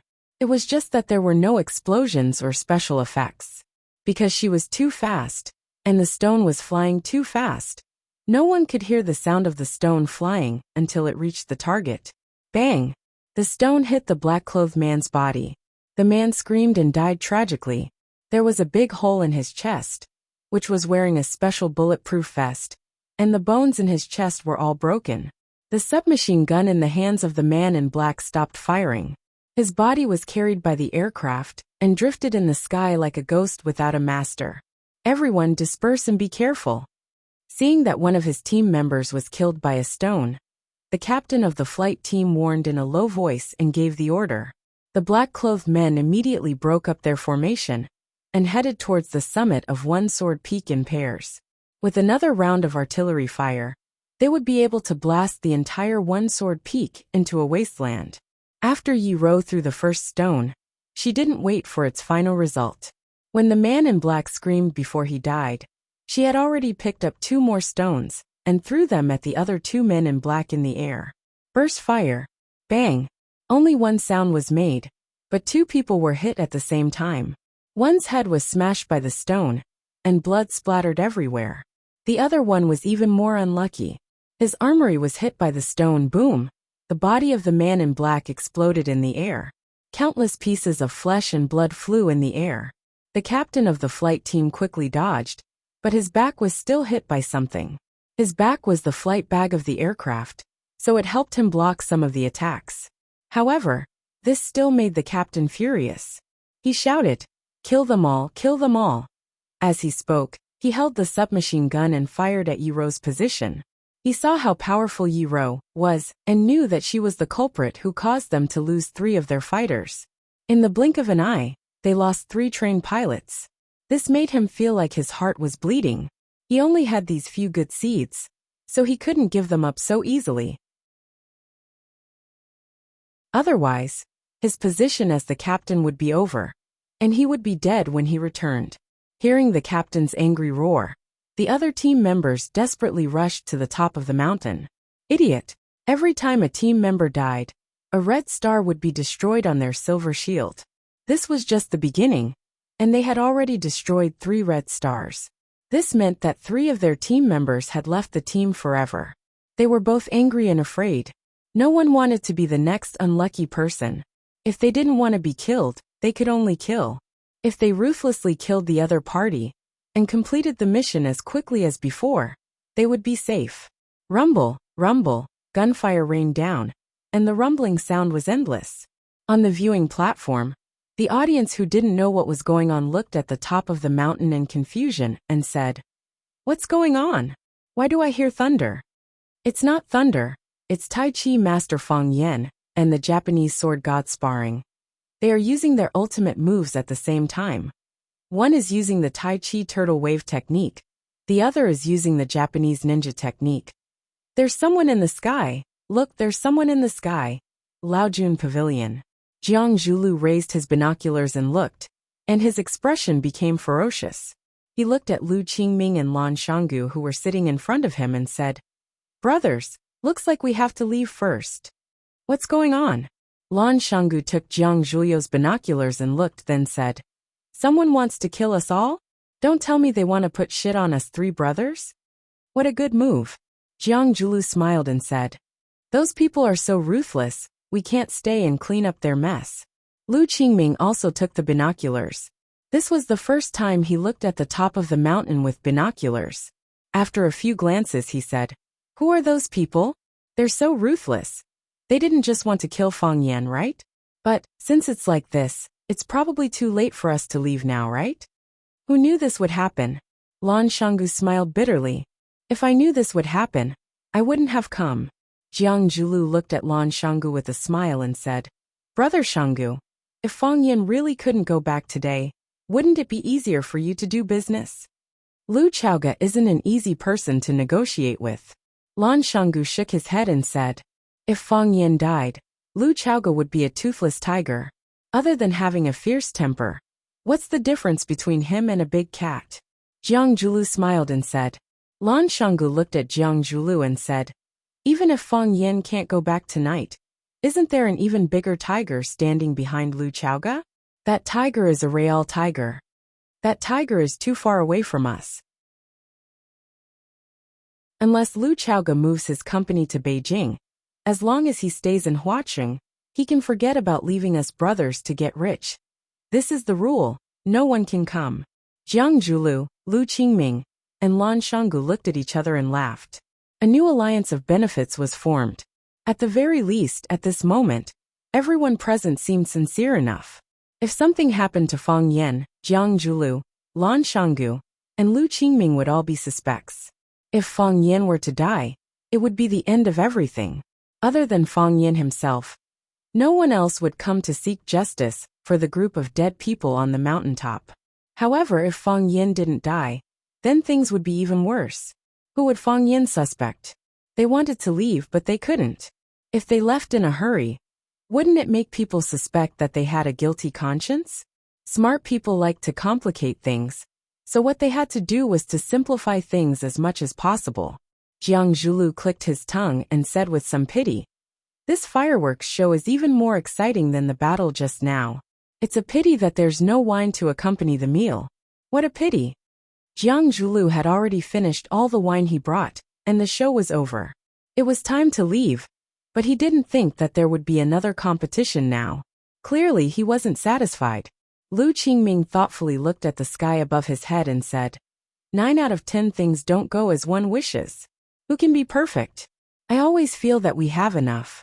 If we are too greedy, We will be punished by heaven. Look, isn't there a perfect example above us? Chapter 279. The top of One Sword Peak became hell on earth. After numerous rounds of indiscriminate gunfire, as well as the green liquid splashing all over the place, there wasn't a single place left intact on the mountain top. Rocks were broken, trees were burnt, weeds were blackened, insects and birds were all dead. From above, there weren't any signs of life at all. Some of the dried wood was being burned, letting out crackling noises. This was the only sound at the top of One Sword Peak. "Captain, are they all dead?" a team member asked through their helmet communicator. They originally only wanted to kill Fang Yan alone, but his resistance was so intense that they were afraid of being crushed to death by the rocks. So they madly fired at the top of One Sword Peak until they emptied all their weapons. They had lost their minds just now. According to their training, they weren't allowed to use up any more weapons after killing their target.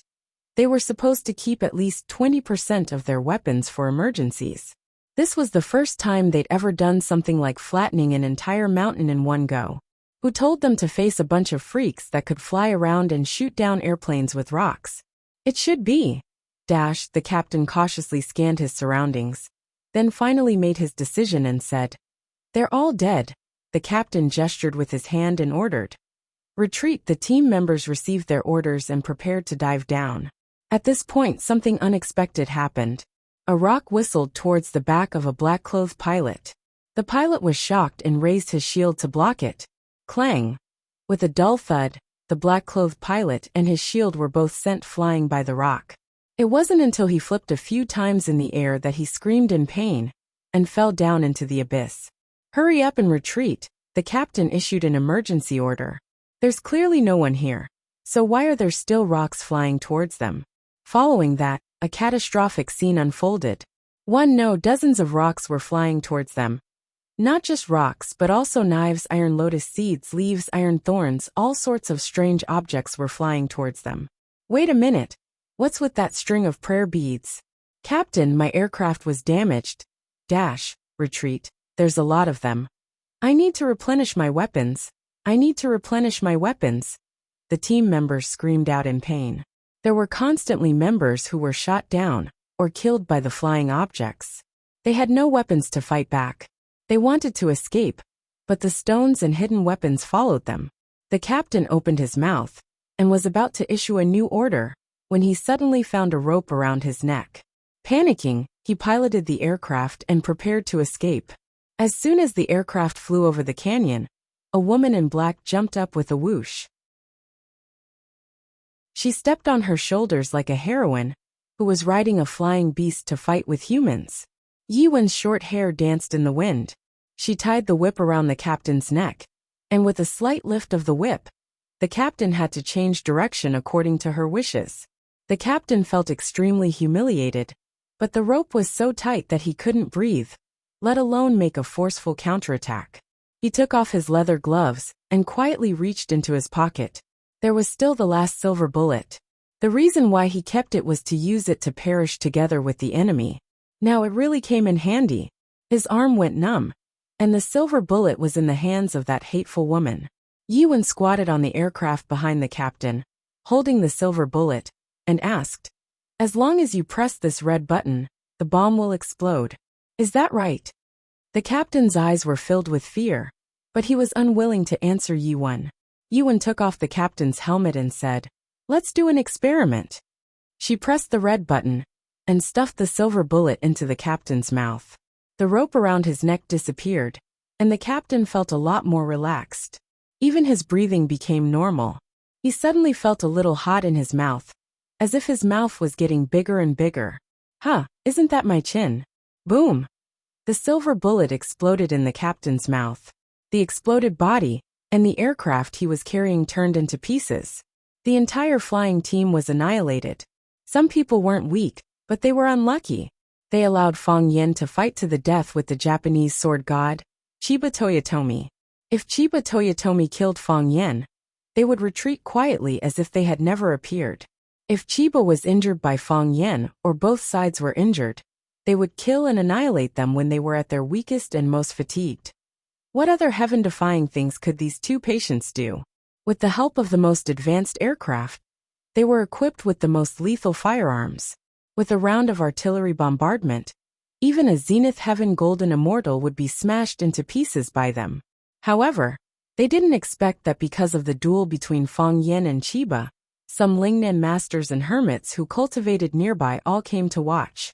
There were so many masters on Solitary Sword Peak that it was enough to hold a martial arts circle convention.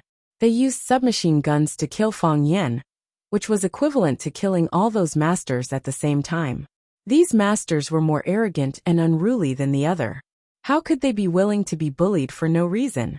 It was only natural for them to fight back when they got the chance. Therefore, the people in the arsenal and the people behind them didn't expect that they would offend such a group of lunatics and get such a miserable result. God will take care of those who are despicable, Fang Yin thought happily in his heart. If they weren't so despicable, they could still be good friends. At this time, all kinds of strange people crawled out from all kinds of unexpected places. There was a bald monk, a Taoist priest in a layman's robe, a one-eared fatso, a handsome middle-aged man in a black robe, and a charming girl. Yi Gentle was fine, and so were Phoenix and Chiba Sun. Fang Yingying and Fang Haohan also crawled out from the corner, but they looked too disheveled. Of course, there were so many masters present that all looked disheveled. Fang Yingying and Fang Haohan trotted over and asked with concern, "Junior Marshal Uncle, are you okay?" "I'm fine," Fang Yin said with a smile. "I didn't even have time to make a move before those guys were all killed," Fang Haohan said with a smile. "Hee, they brought this upon themselves. Good people like us will naturally be blessed by God and live a peaceful life," Fang Yingying said with a proud smile. Chiba Sun looked around for her father. Phoenix walked over and said, "These people had a good idea. Unfortunately, their luck wasn't that good. It's fine if they wanted to kill me, but they even bullied my idol seniors. This is too much," Fang Yin shouted with a face full of anger. "Arsenal, I will not live under the same sky as you guys. If I don't take revenge, I'm not a man." Phoenix glanced at Fang Yin and said, "All right, stop pretending to be angry. You're so happy that you can't even close your mouth, right? Didn't you shout out the name of the arsenal to let those old guys who were bullied hold a grudge against them? Now you've achieved your goal, haven't you?" Fang Yin secretly glanced around and whispered to Phoenix, "Don't tell anyone. That arsenal is too powerful.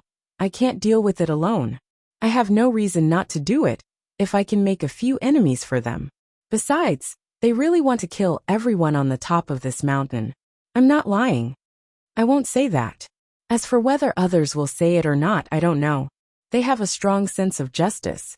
Phoenix glanced at Yi Ro, who was standing at the side, and sneered, "I don't talk nonsense with people." Yi Ro looked at Phoenix's provocative eyes. "If I'm not satisfied with someone, I'll just beat them up. What made you so arrogant that you think you're invincible? More and more people are defeated by me. Others might be afraid of you, Yi Ro, but I'm not. You're the number one in Neijiang. Aren't you just bragging? If you're not convinced, you can try. Anytime. I say." Fang Yin wanted to mediate. "Today is a big day. There's no need to be so contradictory, right?" "Shut up," Phoenix and Yi Ro shouted at the same time. Fang Yin looked up at the sky, a little helpless in his eyes. The bald monk spat at the sky, strode to Fang Yin and shouted, "Fang family's boy, eat my fist. If it weren't for you, I wouldn't be in such a sorry state. I've long been annoyed by you." The Taoist priest dressed in layman's clothes walked up to Fang Yin and bowed with one hand clasped in front of him, saying, "I'm Qing Yin, layman Weed's good-for-nothing disciple. Congratulations to layman Fang for winning the first battle and defeating the Japanese sword god. Qing Yin has benefited a lot from today's battle, so I want to set a date with layman Fang so that I can learn your godly skill. I'm Kai Zhonghang, the king of gossip who questioned why the Japanese sword god didn't challenge you. I originally planned to challenge him after the Japanese defeated you, but since you're the big winner of this match, I can only challenge you. Do you think we should continue fighting today, or should we set a date for another duel?" "Kai Zhonghang, get lost, I've already booked. seeing a group of experts clamoring for a duel with Fang Yan. Fang Yingying and Fang Haohan's expressions were a little awkward, and they couldn't help but want to stand further away from Fang Yan. Fang Yan held his head and shouted, "Ouch, I'm a little dizzy. Heroes, help me. I think I've lost too much blood. I'm a little anemic." Before Fang Yingying and Fang Haohan could escape, Fang Yan's body had already fallen into their arms. The two looked at each other, wanting to cry but having no tears. Chapter 280. When Fang Yan opened his eyes, he heard Fang Yingying and Fang Haohan chatting. Junior Martial Uncle is indeed Junior Martial Uncle. He's even so professional at pretending to be dead. I can't help but admire him. He was afraid that he would be surrounded by those experts he offended on One Sword Peak and take revenge, so he pretended to be dead and hasn't woken up yet. This was Fang Yingying's voice. That's right. If the two of us pretended to sleep for 1 or 2 hours at most, we'd be alive and kicking after everyone has left. How could we be like Junior Martial Uncle, who slept for 2 days and 2 nights, and still isn't willing to wake up? Do you think Junior Martial Uncle really fainted at that time? I suspect that it was definitely fainting. This was Fang Haohan's voice. Fang Yan was shocked. He actually slept for 2 days. At that time, he just didn't want to accept the challenge from Gossip King Weed Hermit's disciple and the old monks group, who would want to fight to the death with them for no reason. His occupation was a teacher, and his primary responsibility was to educate people. Fighting and killing was uncivilized. Isn't that obvious? I asked him if he had any problems before, and he said he was fine. Gossip King Weed Hermit's disciple fainted as soon as these people came to challenge him. It's obvious that he was acting. Fang Yingying said confidently, "It's not like you don't know Junior Martial Uncle's temperament. It's not like he's only done this kind of thing once or twice. But Junior Martial Uncle's injuries are really serious. Even Phoenix and Miss Yi said so. Tell me, does Phoenix like Junior Martial Uncle or not? These 2 days, she's been brewing medicine and wiping his body. She doesn't treat herself as an outsider at all. At that time on One Sword Peak, Miss Yi didn't want us to fight the Thousand Leaves army. She said that even if the Yi family's people were all dead, there's no need for us to die. Is there something we don't know?" Yes, I've heard that too." Fang Yingying lowered his voice. "I've been thinking about this sentence for the past 2 days. Say, could it be that Miss Yi is deeply in love with our Junior Martial Uncle, and has already regarded herself as the Fang family's daughter-in-law? Impossible, right? Junior Martial Uncle was beaten black and blue every time he fought with Miss Yi. He couldn't get out of bed for more than half a month. What kind of daughter-in-law would beat her future husband like that?" Fang Yingying thought about it seriously and said, "It's not impossible. Think about it. Miss Yi's skills are so good, and she has violent tendencies. Whenever she has something to do, she'll definitely find someone to beat up. Take the inner world for example. How many people can be a match for Miss Yi? Apart from Junior Martial Uncle, who else could be worthy of her? A young disciple who could exchange blows with her and not be beaten to death by her? What was that sentence again? Flirting and scolding is love. Don't fight or scold. Maybe Miss Yi is in such a situation now." Fang Haohan sighed softly and said, "Does Miss Yi want a husband or a human punching bag? Junior Martial Uncle is so pitiful." Fang Yingying also sighed. Fang Yin listened and gritted his teeth. He asked fiercely, "Who are you saying is pitiful?" "Junior Martial Uncle is." Fang Yingying was about to answer, "Junior Martial Uncle is pitiful," when he suddenly felt something was wrong. His fat face instantly changed color. With red eyes, he rushed to Fang Yin on the bed and said excitedly, "Junior Martial Uncle is finally awake. That's great, that's really great. Junior Martial Uncle, do you know that you have been unconscious for 2 days? If you don't wake up, I don't know how to live." Fang Yin glanced at Fang Yingying with disdain and said, "What do you mean by don't know how to live? Do you want to eat stewed noodles or lamb chop for your next meal? Junior Martial Uncle, you don't know. I haven't eaten much in the 2 days you were unconscious. Fang Haohan has no appetite like me. Look at how hungry he is." Fang Haohan nodded repeatedly. The skin on his cheeks was like bones. He looked really hungry. Fong Haohan won't be so hungry if he ate less glass shards. Fong Yin said snappily. Go get me a glass of water. Okay. Fong Yingying and Fong Haohan ran outside at the same time. Fong Yingying, stay. Fong Yin shouted. Fong Yingying's face was full of bitterness. When he turned around, his face was already full of smiles. He said, Junior Marshal Uncle, do you have something to ask me? What happened after I fainted? Fong Yin asked aloud. Junior Marshal Uncle really doesn't know? Seeing that Fong Yin was about to lose his temper again, Fong Yingying quickly said, Of course Junior Marshal Uncle doesn't know, because Junior Marshal Uncle really fainted at that time. Seeing you faint, those people naturally dispersed. That's it? Fong Yin asked curiously. Not yet. Fong Yingying said. Fong Yingying, I don't have much strength right now. If you wait for me to ask any more questions, the first thing I do when I get up will be to beat you into meat paste. Fong Yingying was shocked and quickly said. After Junior Marshal Uncle fainted, Qingyan said goodbye and left. When he left, he said he would come back to fight with Junior Marshal Uncle in a month.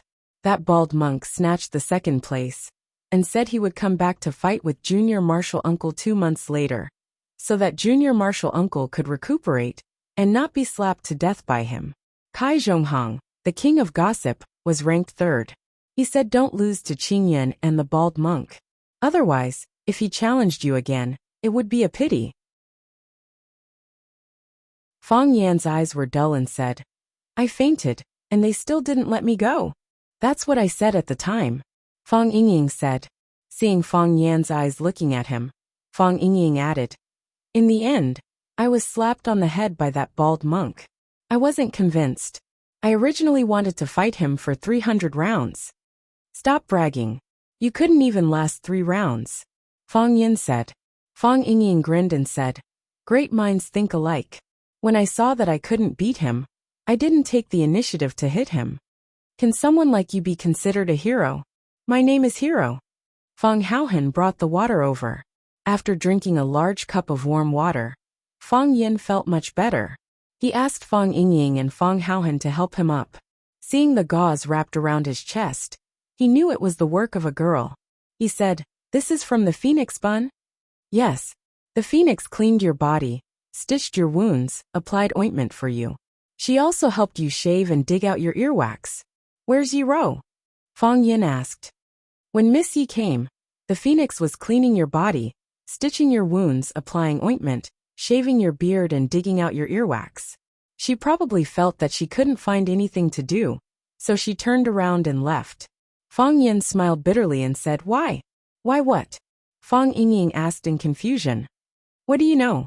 Fong Yin shouted angrily. Everything was done by the phoenix. What did you 2 idiots do? Fong Yingying and Fong Haohan looked at each other. Fong Haohan said bitterly, We're too stupid. That's why we can't do anything.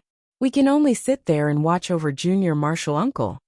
No wonder people say that stupid people have stupid luck. However, some people are really stupid. Some people are just pretending to be stupid. Knock, knock, knock. Fong Yingying went forward and gently knocked on the door. Creak. The wooden door of the small courtyard was pulled open.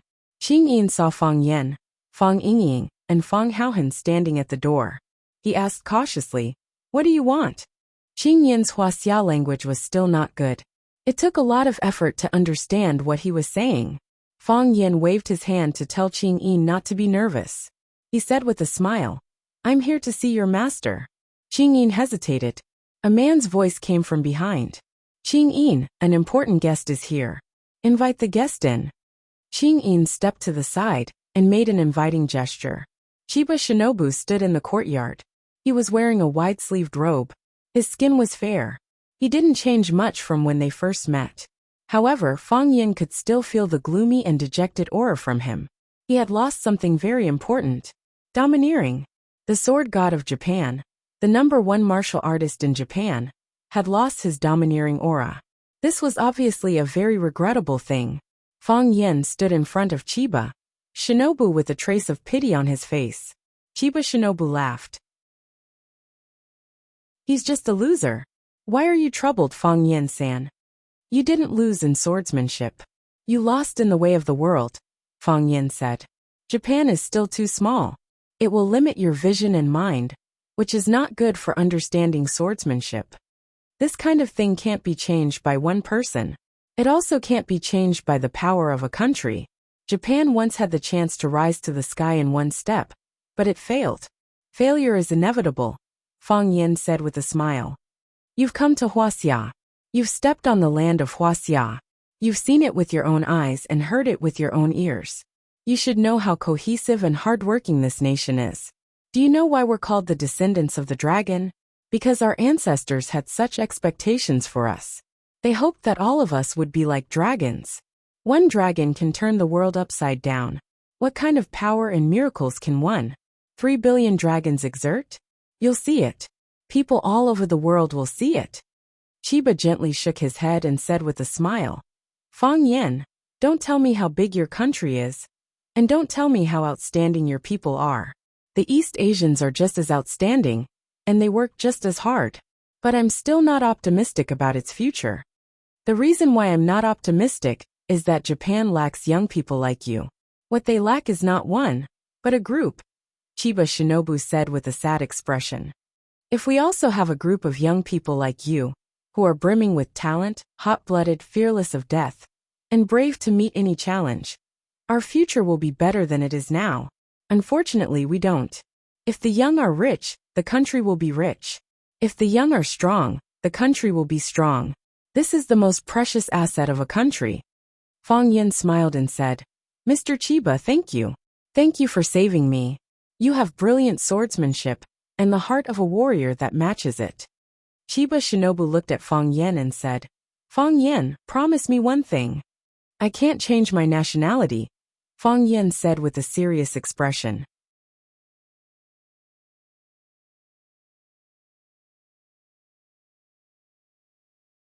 Chapter 281. Chiba Hattori's face and forehead were full of scars. Although they had been treated with medicine, they were not specially bandaged with gauze. Therefore, those wounds were like little red flowers growing in the wild grass, looking particularly delicate and dazzling. Fang Yan's face was also injured, but his face was often injured, so the people around him were used to it. However, when Chiba Hattori's face was injured, everyone felt that it was particularly funny and strange. The head of the Japanese Ministry of War was the Japanese sword god. When he first came to Huaxia, he wore a white, wide-sleeved robe every day like an immortal. At first glance, one could tell that he was a high-quality uncle with knowledge, quality and wealth. If those love-struck girls saw him, they would definitely yell, "Come to my bowl!" However, it didn't take long for him to be beaten up by Fang Yen. It was sad to think of it. Qing Yin refused to leave, and stood behind Chiba Hattori. If Fang Yen dared to do anything, he would rush up and be beaten up by Fang Yen. Chiba Hattori also came out, and he looked even more embarrassed. His eyes were still purple-black, and there were several scars on his forehead. One of his arms was tied with a bamboo board. When he walked, he couldn't help but look at his crotch, because Fang Haohan had kicked it there.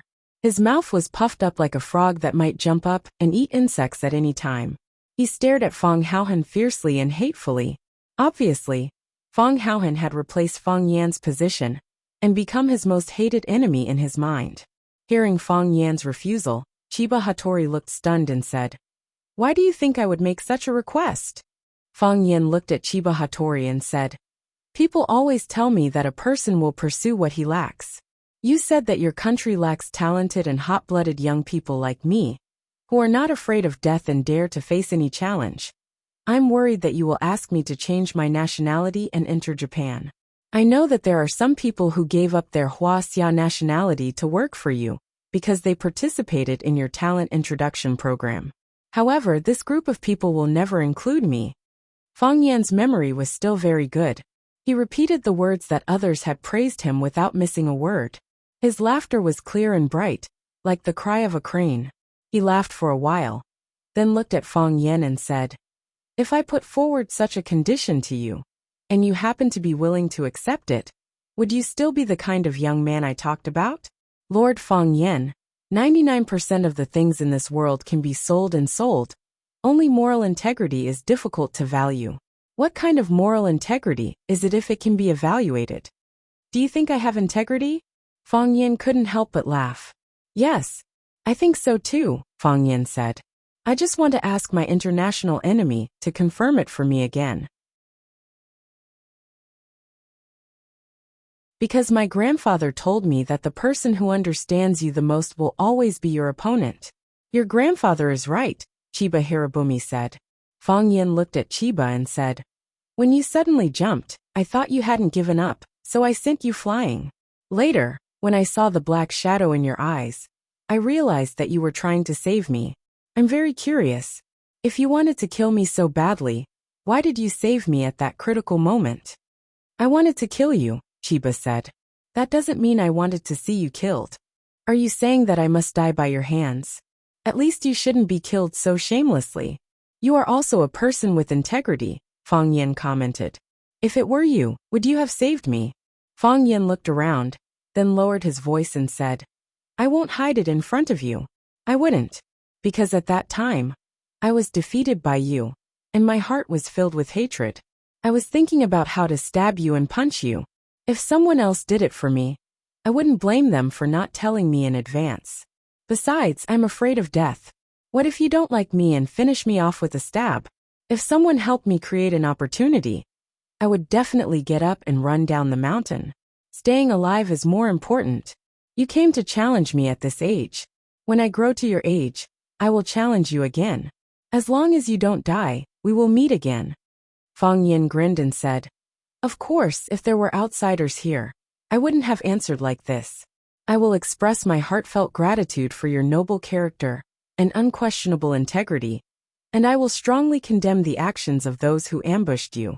They ruined a fair and just duel of high quality, and their actions are an insult to us pure warriors.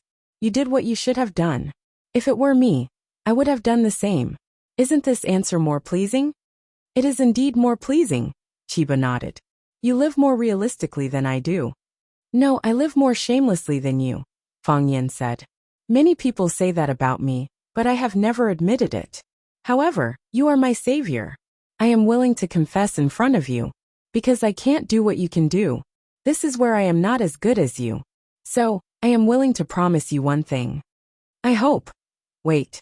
Fang Yin quickly interrupted Chiba and said, the request you put forward must be something that I can do, and I am willing to do it. As long as it doesn't violate national policies, laws, and regulations, I won't be scolded as despicable, shameless, and nasty.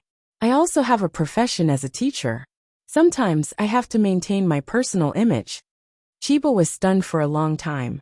Finally, he said, I want to see. Don't underestimate the enemy. Why does he want to see my master? Is it because he was defeated by Junior Marshal Uncle, that he is not convinced, and wants to challenge my master? Fang Yingying asked with a puzzled face. He is courting death. Fang Haohan made an accurate conclusion about Chiba's behavior. Fang Yan's face was gloomy. He said, he is an opponent worthy of respect. Fortunately, there is only one Chiba in Japan. When the three returned to the school, the gate of the small courtyard was wide open. Fang Yingying put on an alert posture and said in a low voice, there are thieves in the house. Slap. Fang Yin slapped his head. Because he was still very weak, the slap was not strong enough, which made people feel a little sorry. Fang Yin strode into the house. There were 3 more people in the house. If the 3 of them were thieves, then they would be 3 beautiful female thieves. Yiro, who was in black clothes and pants, stood on the windowsill, looking at the nursery in the yard with clear eyes. She clearly saw Fang Yin, Fang Yingying, and Fang Haohan come back, but it seemed that she did not care about their existence at all. She wore a white, high-slit dress covered with black spots and a white blouse. The hem of the blouse was tucked into the long dress, giving her a stylish and capable look. Phoenix, who wore a light pink suit jacket, sat on the sofa in the living room. Lu Chaoga occupied the master's seat and was boiling water to make tea for Phoenix and Yiro. Phoenix saw Fang Yin come in, but she was still smiling and talking with Lu Chaoga. She said, you are very skilled in making tea. It seems that you do this kind of thing often? I like to drink tea. Lu Chaoga had a soft smile on her face. It was neither hot nor deliberate. But Fang Yan's understanding of the tea ceremony is far above mine.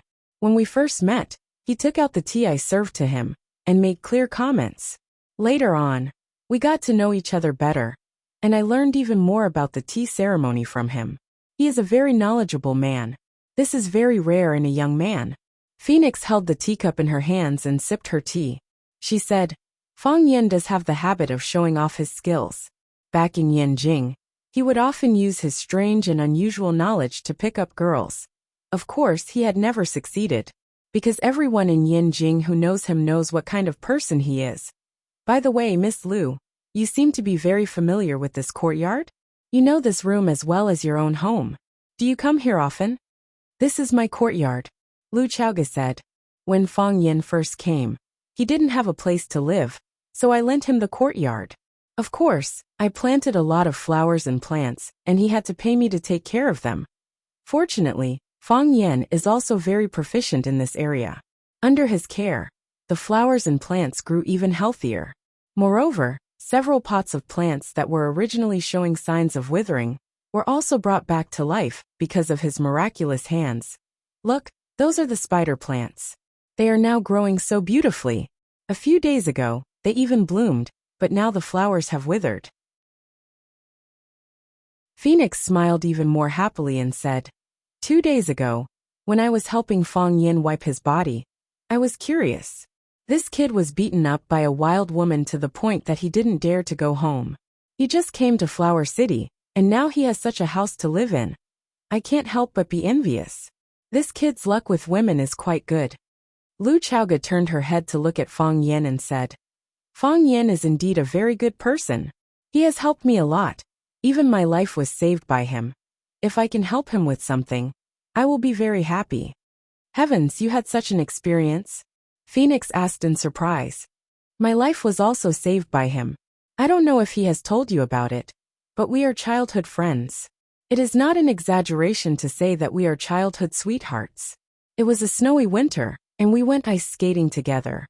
I accidentally fell into a hole in the ice, and it was Fang Yan who jumped in first to pull me out. Although people later said that he deliberately used Tai Chi wave to shatter the ice, I don't believe that he would do such a thing. That day, it was raining heavily. Fang Yan and I were eating at Sky No. 1 in Flower City.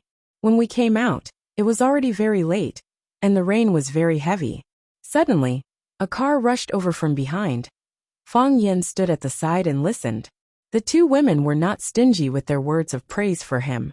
If he had not heard it with his own ears, he would not have known that he was actually so handsome and charming.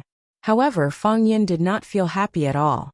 What were these two crazy women trying to do by showing off their affection in such a high-profile manner?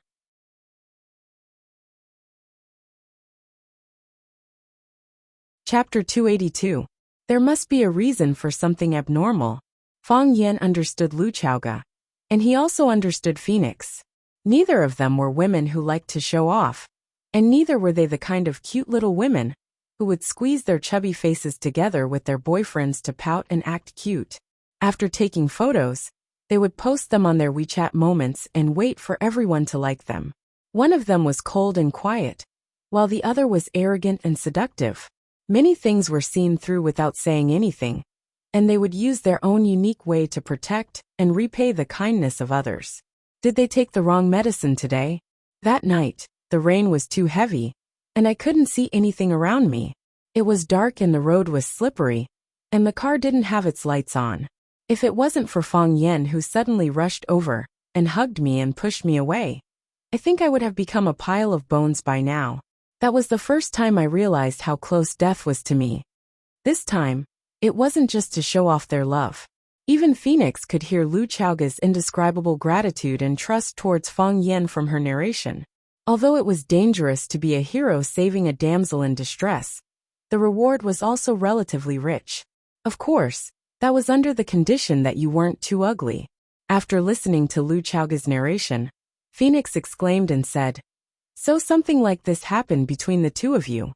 Although Fang Yan and I can be considered childhood sweethearts, and have gone through many trials and tribulations together, I always felt that it wasn't as passionate as the two of you. When he held you in his arms, you must have felt very happy, right? Lu Chaoge smiled and said, He held me in his arms, and then rolled on the ground to avoid the impact of the car. At that time, I definitely didn't feel anything strange. Now that I think about it, it must have felt very sweet. Phoenix seemed to have just noticed Fang Yan's existence and said, "Fang Yan, sit down and have some tea." "What? You don't want Miss Lu to tell the story between the two of you? I think it's pretty good. In the past, everyone thought you were a lazy and cunning B***tch. Today, after listening to Miss Lu's words, our understanding of you has been completely subverted." Fang Yingying and Fang Haohan exchanged glances with each other. Both of them were unwilling to give up. Why would a woman speak up for Junior Marshal Uncle? So why wouldn't he be a jerk? Junior Marshal Uncle has been guiding the industry trends, okay? Now I feel that you are a loyal and righteous bitch, Phoenix praised. I've never thought that something like this would happen to you. You will be willing to do anything for a person, for a woman. As she said that, Phoenix looked at Fang Yan with a slightly resentful expression. She didn't know if she regretted that the brave Fang Yan didn't belong to her, or if she blamed Fang Yan for not changing for her. Fang Yan walked to Lu Chaoga's side and sat down, saying in a deep voice, "What exactly do you two want? Don't tell me it's for my own good." Phoenix glanced at Fang Yan and said, "I'm praising you. Can't you tell? Two strangers meeting for the first time. Naturally we need to find some common topics. The only thing we have in common is you. So, we naturally have to talk about you. What's so hard to understand? You heard it from the side. Did we ever say anything bad about you? Didn't you see it just now, when Miss Lu said that you pushed her away from the front of the car? Her eyes were red with emotion. You didn't arrange the car that caused the accident, right?" Phoenix giggled and said, "Of course not. I believe that the ice wasn't broken by you. And I also believe that you didn't arrange the car. You're such a coward. Even if you wanted to be a hero to save the damsel in distress, you wouldn't do such a stupid thing. Why is there so much sweat on your forehead? Do you feel uncomfortable? It's not that I want to criticize you, but your chest injury is so serious. Before you recover, don't run around." Lu Chaoga didn't pour tea for Fang Yan. Instead, she cleaned the cup, poured a cup of water, and placed it in front of Fang Yan, saying, "I heard that you're injured, so I came to see you. Your wound hasn't healed yet. Don't drink tea, drink more water." Phoenix praised and said, "Miss Lu really knows how to take care of people, much better than those women who only know how to fight and kill." Yi Ro frowned slightly, her fingers grasped hard, and a piece of blue brick above the window was pulled down by her. She didn't look back, but with a flick of her wrist, the brick flew towards Phoenix, who was sitting on the sofa in the living room. Whoosh! As the brick flew, sand and dust fell. Phoenix pointed her finger, and the cup of hot tea in her hand flew towards Yi Ro. The brick and the teacup brushed past each other in the air, and Phoenix raised her hand to catch the brick, while Yi Ro chopped with her palm, and the teacup flew towards Phoenix at an even faster and fiercer speed. Phoenix extended her hand to receive the teacup. However, just as her fingers made contact with the teacup, a cracking sound rang out. The teacup exploded into pieces, and the tea inside splashed all over Phoenix's slit dress. Obviously, Yi Ro had added a calming force to the tea, and when another force tried to touch and control the teacup, that force immediately counterattacked. As a result, the two forces collided, and the teacup shattered. This was not something that could be done by someone with great magic. Fang Yan could do it, but Fang Yingying and Fang Haohan definitely couldn't do it. Phoenix was furious. She slammed her palm on the tea table in front of her, jumped up high, and kicked Yi Ro's back with her golden high heels. Yi Ro tilted her body, and Phoenix went out through the window. As Phoenix passed by Yi Ro, she grabbed the scarf around Yi Ro's neck. Yi Ro tiptoed and followed Phoenix out of the yard. Bang, bang, bang. This was the sound of their fists and feet colliding. Crack, crack. This was the sound of a branch breaking. Clink, clank, clank. This was the sound of a flower pot in the nursery falling to the ground and shattering. Fang Yan sighed softly, and continued to drink the warm water inside the teacup. He had sweated a lot just now, and he was indeed a little thirsty. Lu Chaoga was shocked and said, "They're fighting, aren't you going to go and see?" "I don't dare to go," Fang Yan said. "Why?" "To calm them down." Otherwise, they'll team up and beat up the third person who breaks in, Fang Yan said. But Lu Chaoge couldn't imagine it. How could these people fight just because they wanted to? And they were so fierce.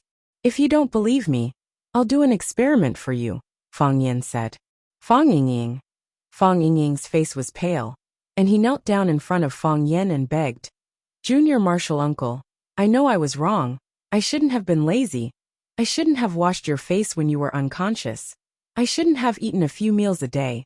I shouldn't have used up your treasured ambergris. This time, it was Fang Yan's turn to be shocked, and he shouted, You used up my ambergris?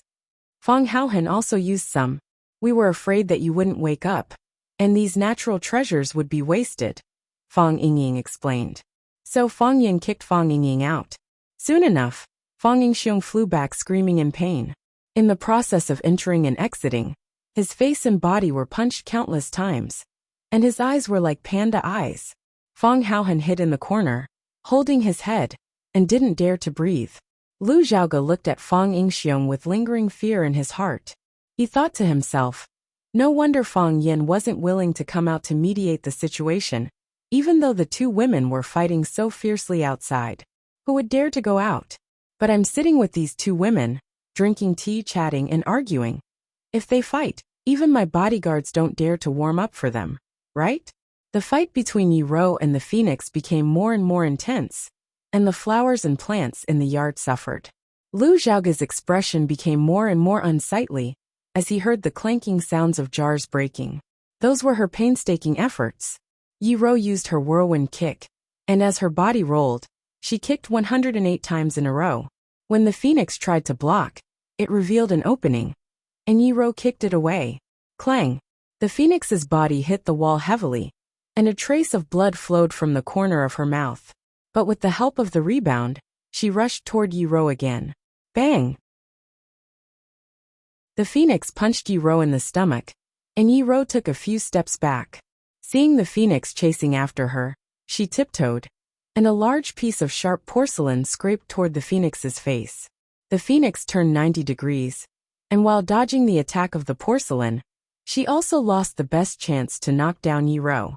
The two distanced themselves from each other, and looked at each other with hostility. The number one in the inner world is just SOSO. The phoenix sneered. I've been wanting to fight with you for a long time. In that case, why did you make me wait until now?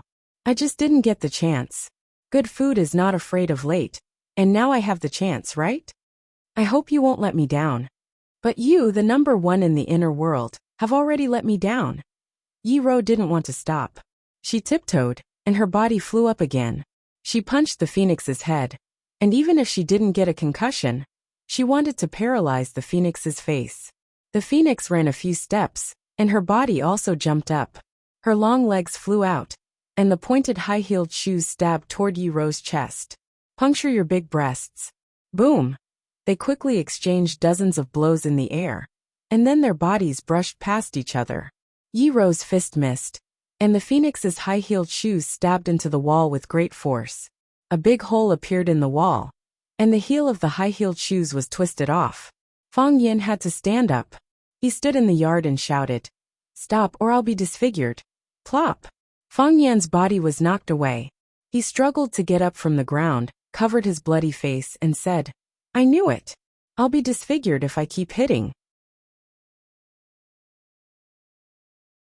Chapter 283.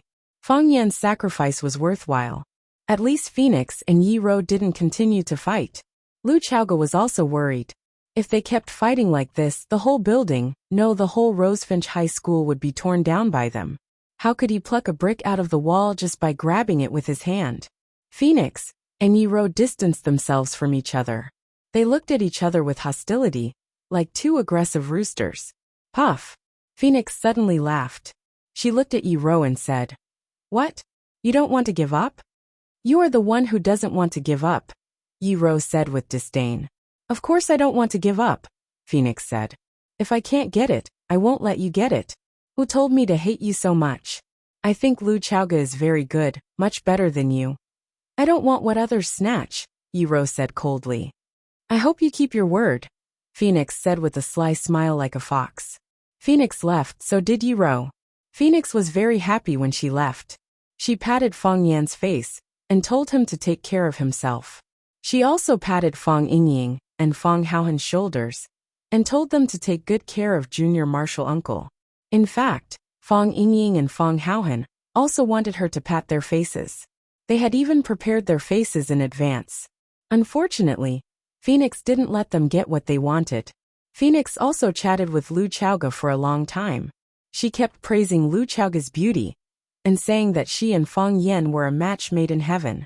It was as if the two of them had been friends for decades, and she knew Lu Xiaoga very well. Yi Ro also left. Yi Ro left very quietly. She just glanced at Fang Yan and then turned to leave. Fang Yingying and Fang Haohan wanted to stay but didn't dare to send them off. He just followed behind Yi Ruru timidly and watched her walk out of the courtyard. When she stepped out of the gate, Yi Ruru walked in a free and easy manner, while Fang Yingying and Fang Haohan walked in a wretched way. Fang Yin lay on the sofa, and Lu Chaoga helped him apply the ointment on the wound on his face.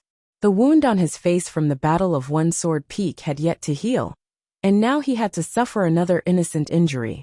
He was afraid that he wouldn't be able to go out and meet anyone for 10 days to half a month. Now you know what kind of people they are, right? Why are you getting involved in their conflict? Do you know how dangerous this is? Fang Yin kindly reminded him. Although it was too late to remind him now, I've long heard that you're going to have a duel with the Japanese swordsman. But I didn't go to watch it. I dare not. I have confidence in you. I know you will win. We've been through so many things together, and you've never lost, but I still dare not go there. I'm afraid that something bad will happen. I was the first one to come in, and I opened the gate. Then Miss Yi Ro came, and the last one was Miss Phoenix. Miss Phoenix and Miss Yi Ro don't get along very well, because Phoenix has been provoking Miss Yi since she came. Miss Yi doesn't like to talk, so she left her seat and stood by the window alone. I can see that she wants to wait for you to come back. Otherwise, she would have left a long time ago according to her character. Lu Chaoga was one of the people involved in the incident. She told some of the things that happened before Fang Yan came back. There are only a few ways for women to fight. First is to rope in more people to support themselves. Second is to suppress and isolate the opponent. The frequency of this method is very high. Miss Phoenix did it very well. She needed someone to cooperate with her, and I became the person who cooperated with her. Seeing Fang Yan frown, Lu Chaoga smiled and said, Miss Phoenix is a person who can be easily seen through, but it's hard for Miss Yi to let others know what she's thinking. Since Miss Phoenix wants to provoke her, why don't I help her?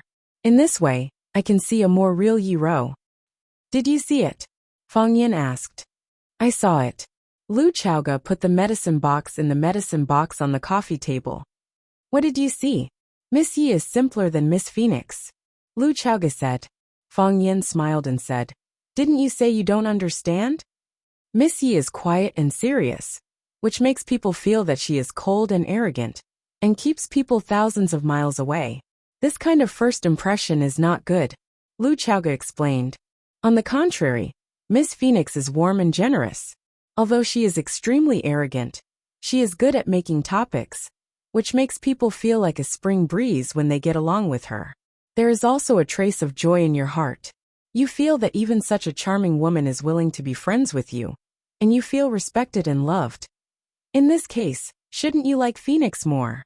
I don't hate Phoenix because she lives a heavy life. A dancing phoenix wearing shackles, no matter how beautiful she is, can't fly to the Chinese parasol tree. But I like Miss Yi more. Why? Fang Yan sat up straight and looked at Lu Chaoga with some doubt. To be honest, Yi Ro's relationship with others had always been very bad. Whether in the Jianghu or the Jianghu, as long as they were familiar with her, they would eventually fall in love with Phoenix. She was too cold, too arrogant, too strong, and too violent.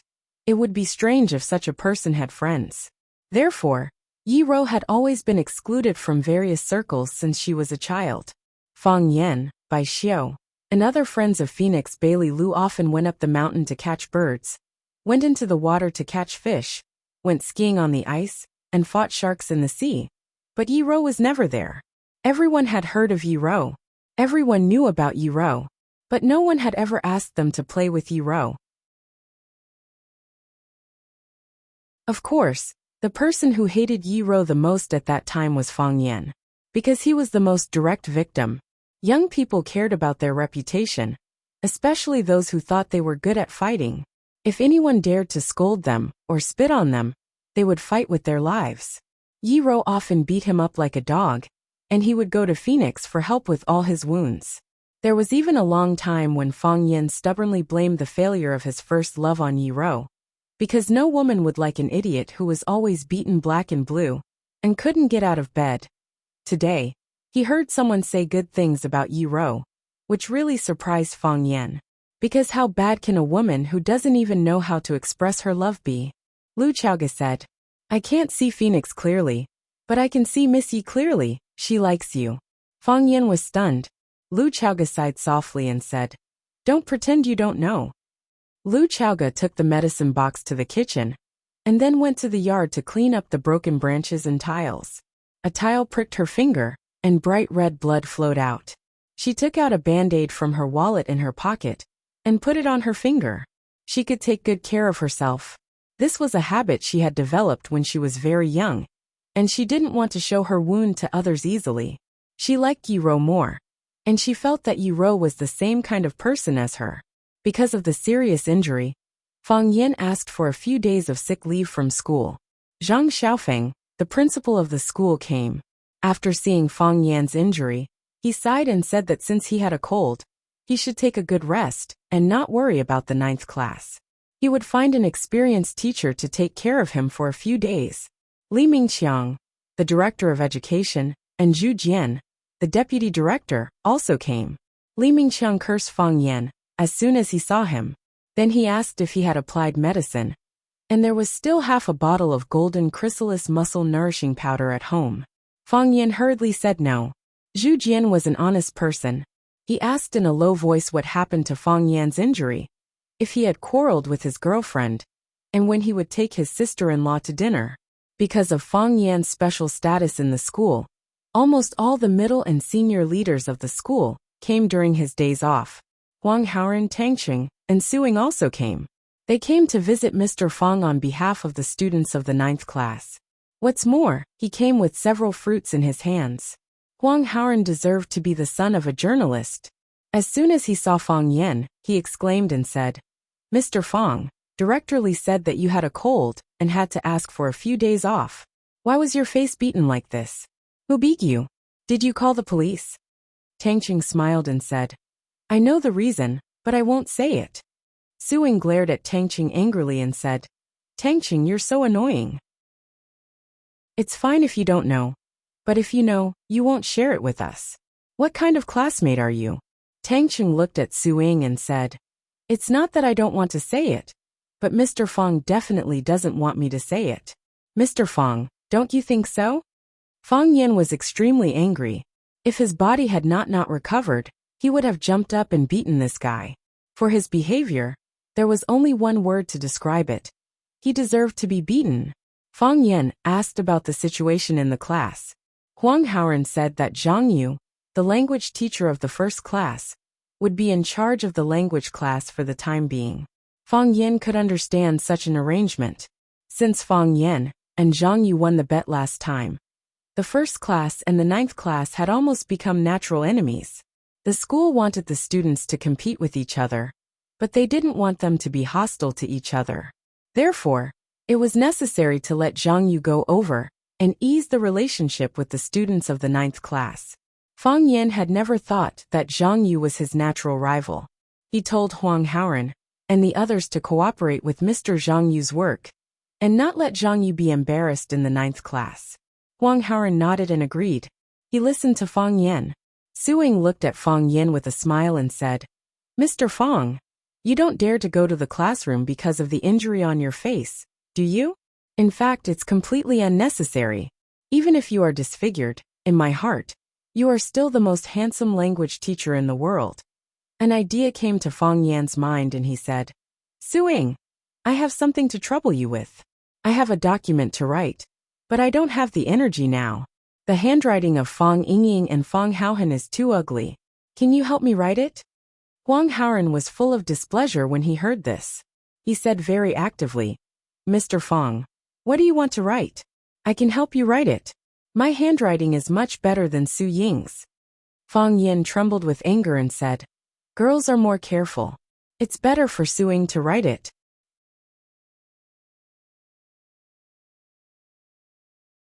Chapter 284. Fang Yin took a pen and paper and handed it to Su Ying. He said, write an application. Application for the excellent teacher of the year. I'll read it and you write it. Okay. Su Ying agreed readily. It was rare for Mr. Fong to ask his students to do something, which was something to be proud of. Application. Dear school leader, I'm Fang Yin, a language teacher in class 9 grade 1. My name may be a little strange to you, but when it comes to what I've done, Su Ying's handwriting was small and graceful, which looked like her. However, it was not the handwriting that Fang Yin was looking for. Fang Yin looked at Su Ying and said, Su Ying, you're amazing. I didn't expect your handwriting to be so beautiful. I don't believe that you can write such beautiful handwriting with your left hand. Write with your other hand. Su Ying looked up at Fang Yin helplessly and said, Mr. Fong, why do I feel that you're up to no good? Are you looking for a criminal suspect or a girl who wrote you a love letter? Huang Haoren and Tang Qing also looked at Fang Yin suspiciously. They felt that Fang Yin's request was really strange. Fang Yin smiled awkwardly and waved his hand. How could that be? How could there be a criminal suspect? Who would write me a love letter? Don't make wild guesses. I just want to see if Su Ying's handwriting looks good with her left hand. Su Ying still wrote a few words with her left hand according to Fang Yin's request. It seemed that she was not used to it, and her handwriting was very poor. Fang Yin dispelled his doubts about Su Ying and said, forget it. I'll write with my right hand. During his sick leave, Fang Yin was not idle. He had been thinking about the changes of the heart of Tai Chi on Sword Peak. He knew that the reason why the Taiji heart could sense the outside world was because of the existence of Qi. Every object had a vital energy or vitality. As long as they breathed, had a temperature, or swayed with the wind, the heart of Taiji would be able to picture them in his mind.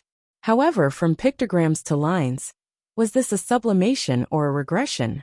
Fang Yin crooked his finger at Fang Yingying and said, Hero, punch me. Fang Yingying shook his head and said with a smile, Junior martial uncle, this is not good, right? You are my most respected and beloved martial uncle. How could I hit you? If I tell you to hit him, then hit him. Stop talking nonsense. Should we ask Fang Haohen? If you don't do it, I'll hit you. Fang Yingying had no choice but to punch Fang Yan's head. Bang! Fang Yingying's body flew backward, rolling around in the yard like a meaty ball. He struggled to get up from the ground, clutching his stomach and crying. I knew it, I knew it. Junior martial uncle, you are biased. Why do you always hit me but not Fang Haohen? Fang Yin sighed softly and said, Fang Haohen is too thin. I don't have the heart to hit him. Through this practice, Fang Yin found that his defensive ability had been strengthened again. In the past, when he was defending, he would take the initiative. When danger came, he would sense it and start to defend and counterattack. Fang Yingxiong hadn't sensed any danger yet, but he had already sent the enemy flying. Of course, it was mainly because Fang Yingxiong was too weak. If the enemy was an expert like Qinya, it would be more troublesome. However, Fang Yin was not in a hurry to verify it. His body was still very weak, and his damaged body had not been fully recovered. If he challenged the Qinya of the army, or an expert at the same level as him at this time, he would probably die. The happiest thing during this time was Xia Tian's return. When she came back, she also brought her production team, and the two little girls, Jiang Qin and Yuan Lin. Jiang Qin was a little thinner than when she left, and Yuan Lin was a little fatter than when she left. Jiang Qin saw the wounds on Fang Yan's face, and tears were about to flow out. She gritted her teeth with red eyes and said, Mr. Fang, who beat you like this? I'm going to beat him to death. Fang Yin looked at the little girl, who was waving her fists and shouting to avenge him, and said, You don't have to do it. I beat him up even worse. Yuan Lin pinched Jiang Qin's face and said teasingly, Mr. Fang's skills are so good. Who can beat him? Then I'm going to beat him up, Jiang Qin said angrily. Why did he beat me up? In the eyes of girls, anyone who beat Mr. Fong must not be a good person. You can't beat him. Let me do this kind of thing. Fong Yin kindly advised. If Jiang Qin went to challenge the Qinya of the army, the enemy would probably throw her away with a flick of his sleeve. I'll apply medicine for you, Jiang Qin said. No need. Fong Yin refused. Why? Because I just applied it half an hour ago, Fong Yin said. Then what can I do for you? After not seeing each other for a long time, the little girl really wanted to show off in front of Fong Yin. Are you thirsty? I'll make you a cup of tea. Oh, you're drinking tea. Xia Kiki sat at the side and looked at her two disciples with a smile. She looked at Fong Yin and said, It's good to be young. You can do what you want without fear.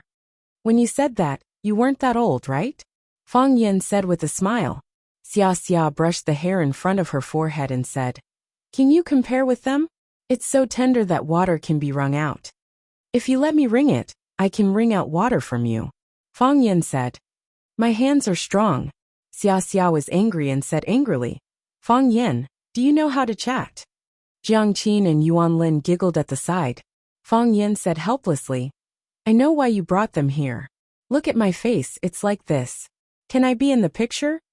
He ran over without saying hello in the summer, and he even brought Jiang Qin and Yuan Lin along. Naturally, he wanted to catch him off guard. She was already in Huacheng. Could Fong Yin still be cruel enough to refuse? What I want is your kung fu. Your face can hit mosaic. Xia said. Xia's classical album hoped to have a song with Tai Chi as the background, so she chose Fong Yin to be the male lead in the story. However, if it was just a male lead, it would not be impressive enough, so she helped him find two female disciples who also played Tai Chi. The red sun rose, and the morning mist had not dispersed. On the edge of the lonely cliff, Fong Yin, dressed in white, was playing Tai Chi absent-mindedly. The wind was blowing Fong Yin's clothes up. Behind him were two young girls in white, Jiang Qin and Yuan Lin. They breathed and waved with Fong Yin's breath. Fong Yin was quiet, they were quiet. Fong Yin moved, they also moved. Such a music video must be beautiful and intoxicating. Anyway, Fong Yin already felt that he was about to die. He looked at Xia and said seriously, You must show your face. When Sister Li was washing clothes by the patio in the yard, she suddenly heard someone shouting, Mom! Sister Li thought that she was hallucinating. Since Jiang Qin left, she could often hear her daughter standing at the door of the small courtyard shouting, Mom, I'm back. She shook her head and sighed, saying, If I had known, I wouldn't have sent the child so far away. What's the point of being a star? Isn't it 100 times better to be by her side? I have to call my dear again later. I don't know if it will delay her practice. Mom, I'm back. A soft body suddenly hugged her from behind and said happily. Auntie Li was shocked. Then, she realized that her precious daughter was really back. She quickly turned around and held Jiang Qin in her arms, wiping her tears and said, Dear, you're really back. I thought I heard wrong. Mom, I'm really back. Jiang Qin was also crying. She was still young, and this was the first time she had gone far from home. Although she had her teacher's care and Xia's care, she still had to deal with a lot of things alone. Moreover, she really missed her father and mother. It's good that you're back. You won't leave this time, right? Sister Li held her daughter and looked at her with a smile. Your face is thinner, your chin is sharper, and your bones are stronger. Are you not used to the food in Yanjing? Of course it's not as good as Mom's food. Jiang Qin said flatteringly. You haven't answered Mom's question. You won't leave this time? Sister Li asked stubbornly. Why do you want to be a star? What's so good about being a star? Mom doesn't beg you to be a star. You just stay by Mom's side and live happily every day. Mom will be satisfied. If you like to study, then study. If you don't like to study, then just mess around. If you can't find a job after graduation, your dad will kill pigs, and your mom will set up a stall to make money to support you. Mom and Dad won't feel tired. Mom, Jiang Qin said embarrassedly. I came back this time to participate in the shooting. Mr. Fong and Sister Xia are also here. As soon as Sister Li turned around, she saw Fong Yin and Xia standing at the gate of the courtyard, looking at the mother and daughter with a smile. Sister Li quickly let go of Jiang Qin and washed her hands in the wash basin again. She wiped her hands on her clothes and quickly ran toward Xia Xia. Fang Yan was shocked. In his prediction, a fierce hand-to-hand fight was about to begin. With Sister Li's position, Xia Xia was no match at all. Auntie Li could sit there for 2 summers. Fang Yan couldn't help but take a step forward, blocking half of Xia Xia's body. Sister Li rushed to Xia Xia's side, grabbed her little hand and shook it hard. She said, "Miss Xia Xia, thank you. You are the benefactor of our Jiang family. If you didn't give me this opportunity, how could I? How could I go to Yanjing to learn from such a famous teacher? Every time I call my dear, she talks about you. She says that you have helped her a lot. As a parent, I don't know what to say. Miss Xia Xia won't leave tonight, right? You must eat at home." Sister Li turned to Jiang Qin and shouted, "Dear, call your dad and tell him to leave a pig's hind leg." Fang Yan, who was standing in front of Xia Ji, had completely turned into transparent air. He secretly retracted the hand he had just extended and put it back into his pocket. Sometimes it was lucky that no one paid attention to you. You're tuning in to the Li Mei's Sword of Destiny YouTube channel. We're so grateful for your support. And don't forget to subscribe to join us on this incredible journey through captivating stories.